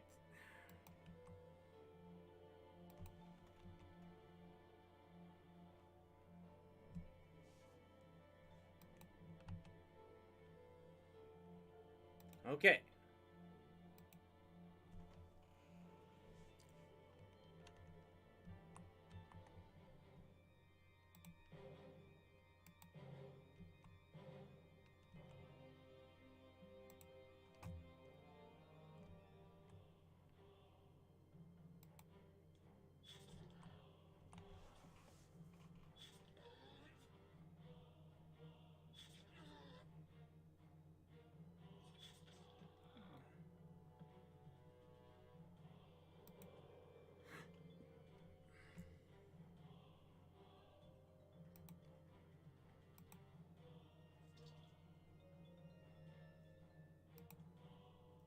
All right, we got the orange mist. We need to get one more vial.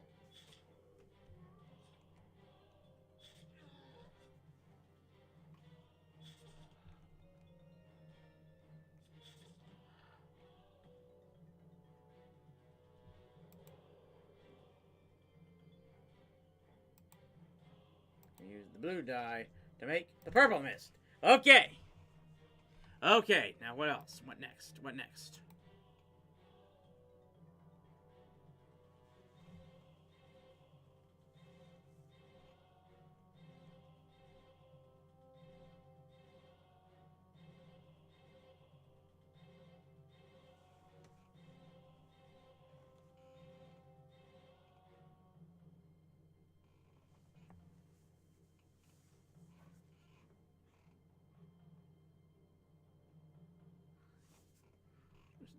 Northwest room on the first floor.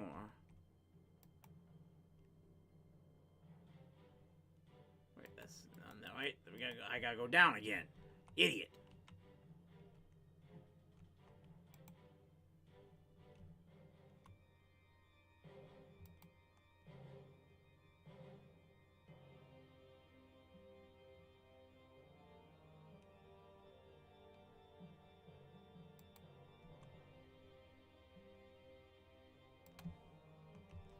That's here.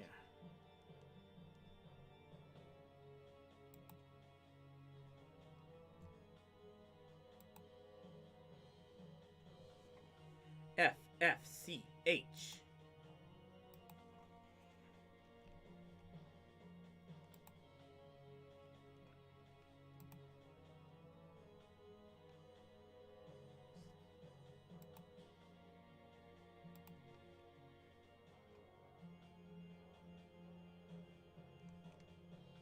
Okay, yes, I've seen that. I've seen that room before. I've seen that purple room before, so we go in there and get the vault key.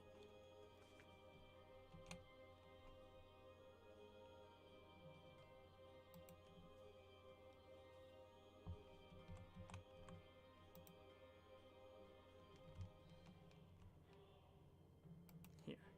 It's here.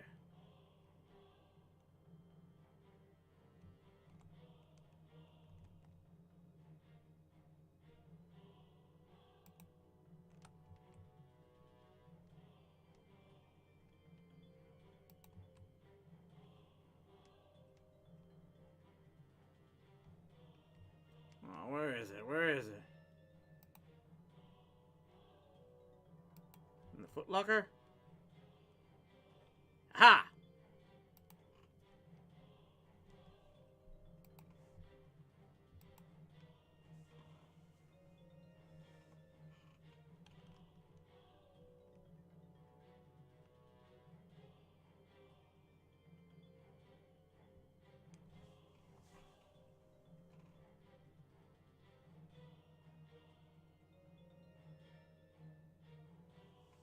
Okay, so it's southeast corner of the second floor.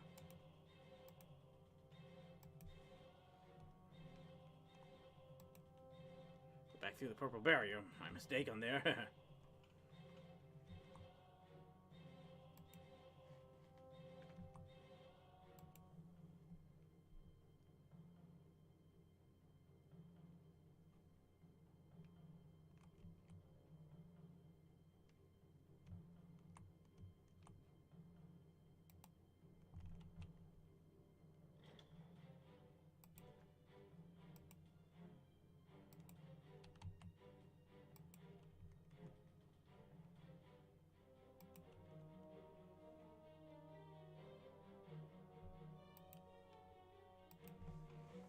Okay. Okay.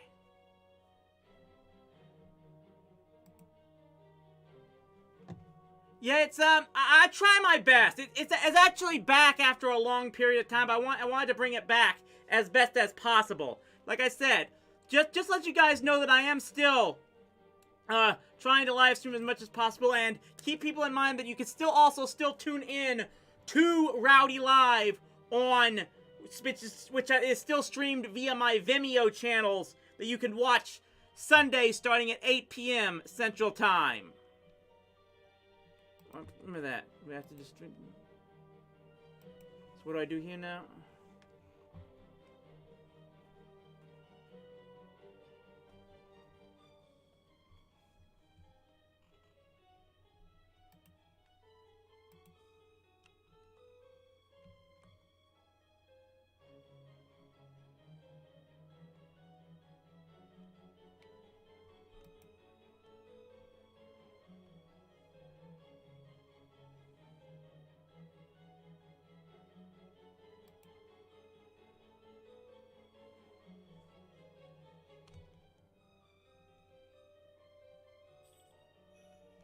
Okay.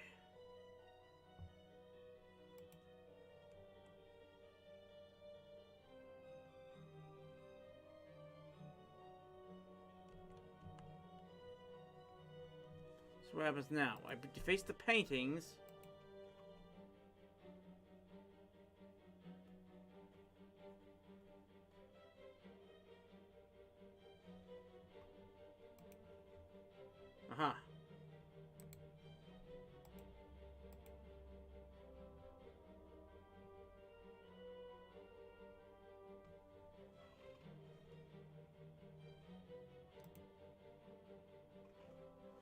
Yeah, I mean, I still, well, like I said, I still, it's just a bit easier for me. Yet, yes, Vimeo is giving me a bit more ease, but like I said, I want everyone to know that they can still view everything. I mean, my ultimate desire would be if everyone was going to rowdyc.com to get my stuff anyway. Put them on the crossbow. I haven't. How do I do this now?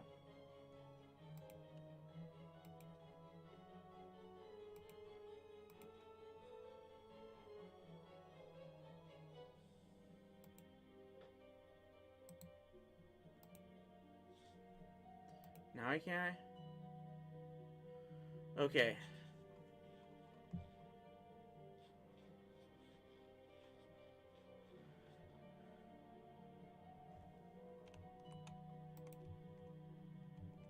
Okay, I think I got, so I use the grapple to get through there.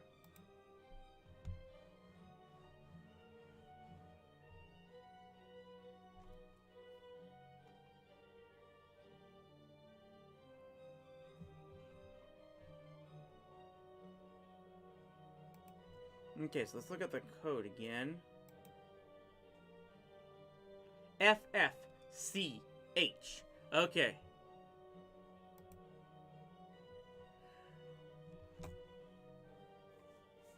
Well, there should be another, I believe that actually another TV Trash is, being released this Monday. So just keep in touch with that, for sure.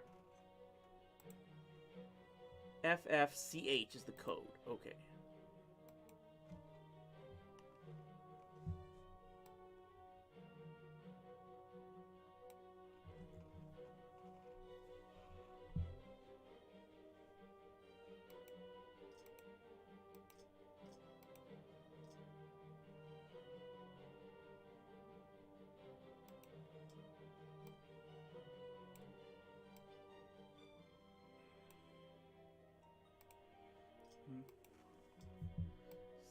C.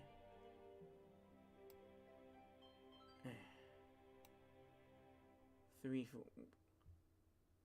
What? The code is 1, 2, 3, 4. Insert Spaceballs joke here.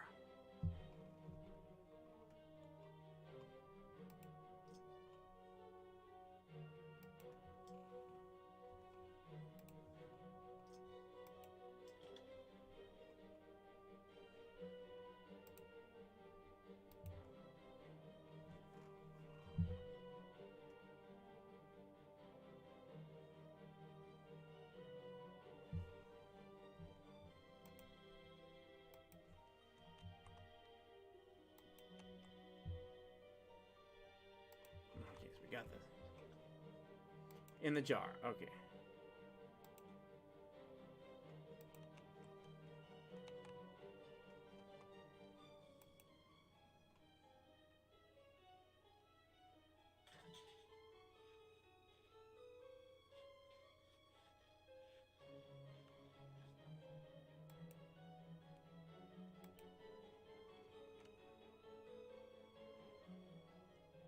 Okay. Okay, so we got that. We've got the heart for Arav. Show it to him.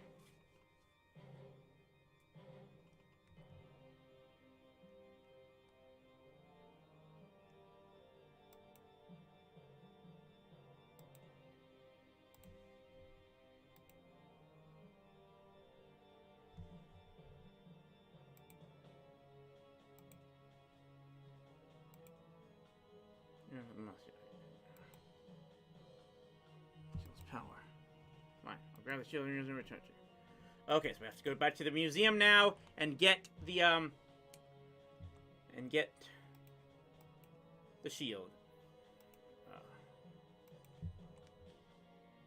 Yeah, like I said, I do have a specific time planned for the Fairy Tale Theater review. After much, it really took me a while to think about exactly when I wanted to do that, and every time I thought of one particular time, something else came up that I thought was better situated from it, but there we go. Now I finally found out when I be able what is the best time to do that.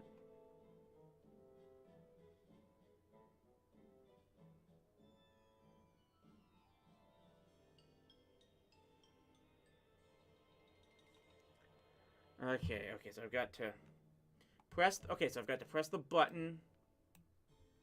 I'm gonna press the big red button, and then pickpocket the curator.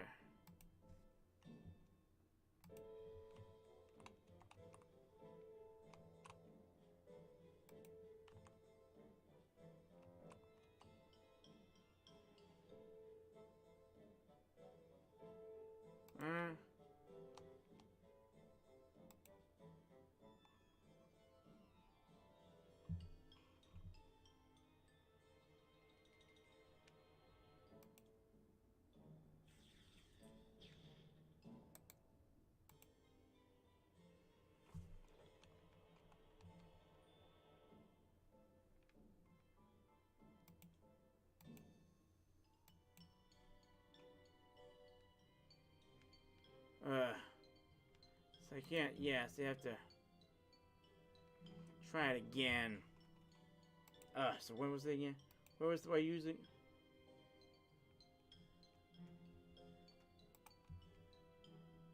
Okay, so I've got to take that. I'm gonna push the button again.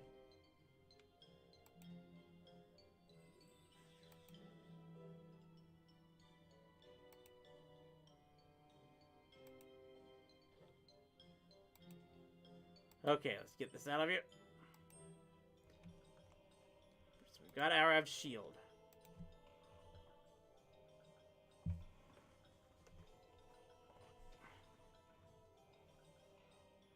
Okay, so I need to unequip Dark Light and have the shield available.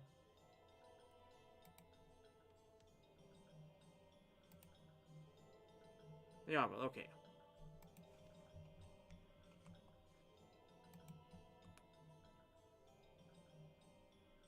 Okay, let's do this. I think we'll almost have this thing finished.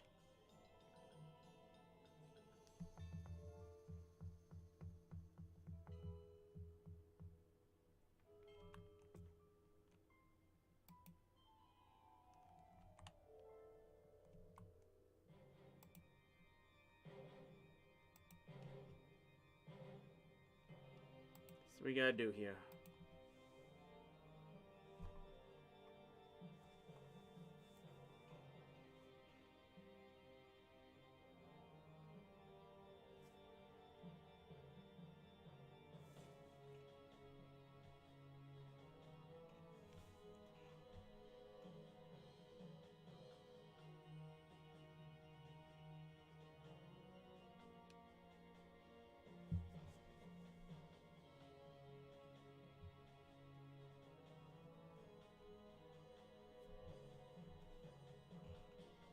Okay.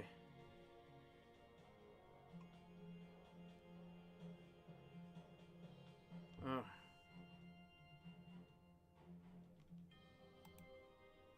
Okay, so here we go. I have to use Arab to... Right,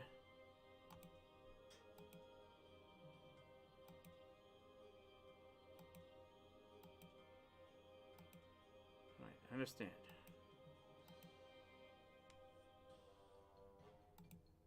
Okay, so we need to go...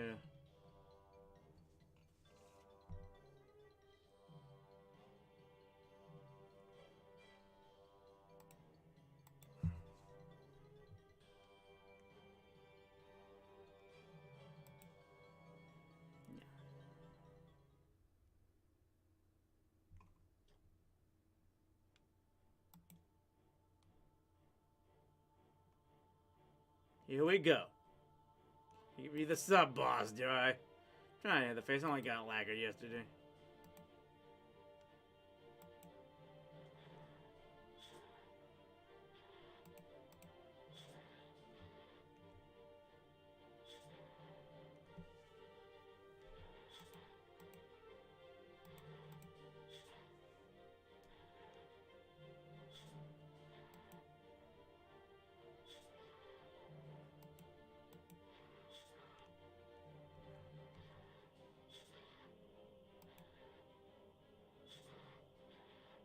Oh, this is a tough guy.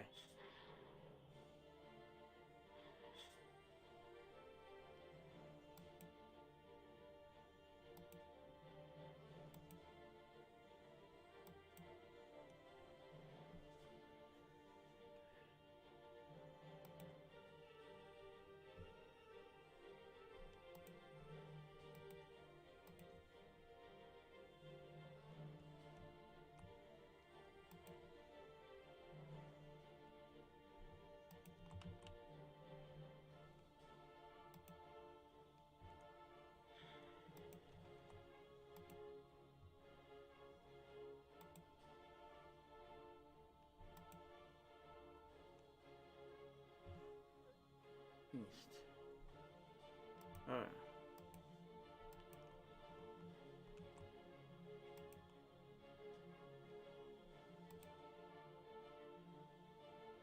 Mm-hmm.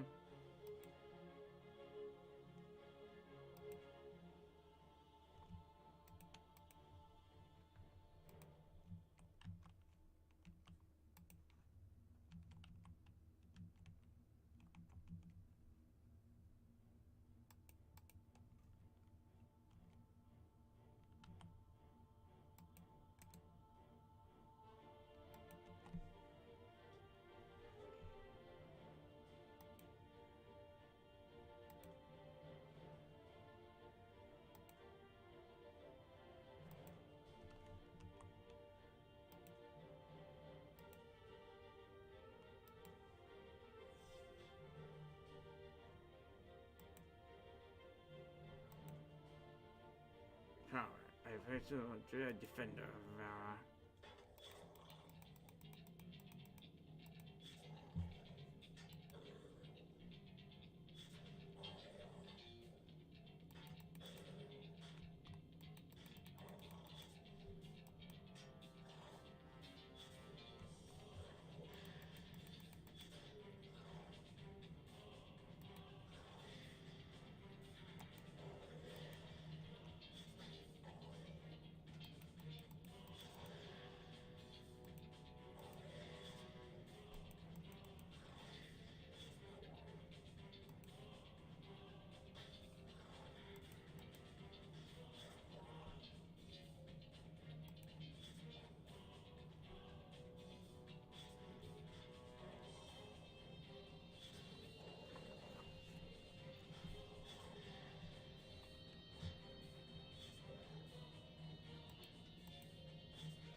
Why is it fucking doing this?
Come on, come on, come on. You can do this. You can do it. You got him. You got him. You got him. You got him. You got him.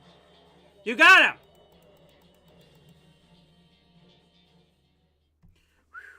46 hit points to spare.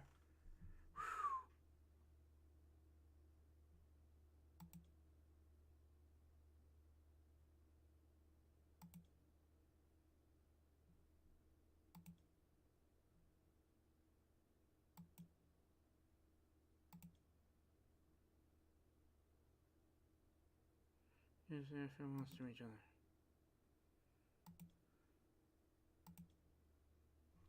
Remember what you have accomplished this day. You are truly a hero. As are you.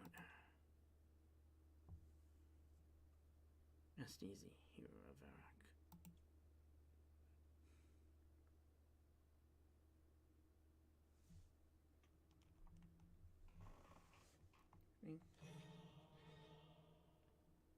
Done it.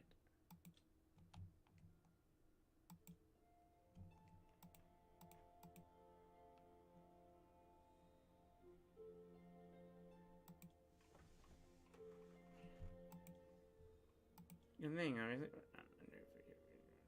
you know, I will never know. I wonder if this altar rules. There must be one where you rule.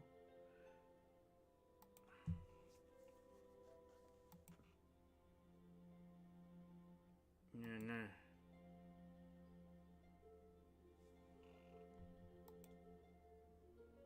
You still have a new.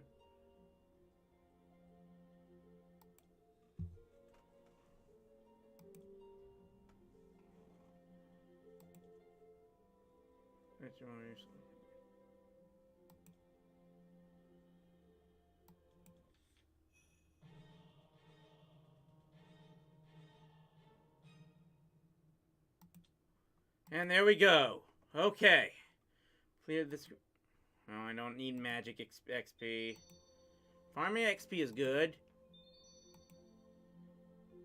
Crafting XP, yep. Take that. Agility XP, yep. I still need to build that.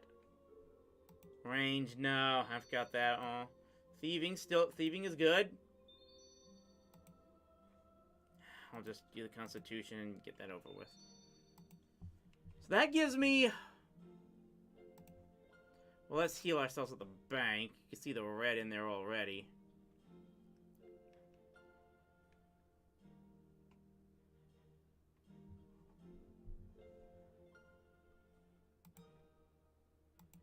Got 12 keys.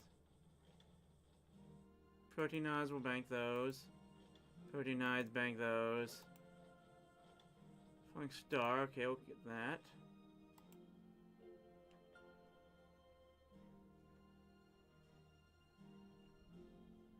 What happened?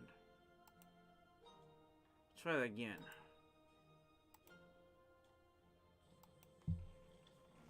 Protein traps, we'll bank those. More protein hides. Falling star. Got the prismatic lamps, okay. More of those, okay, good.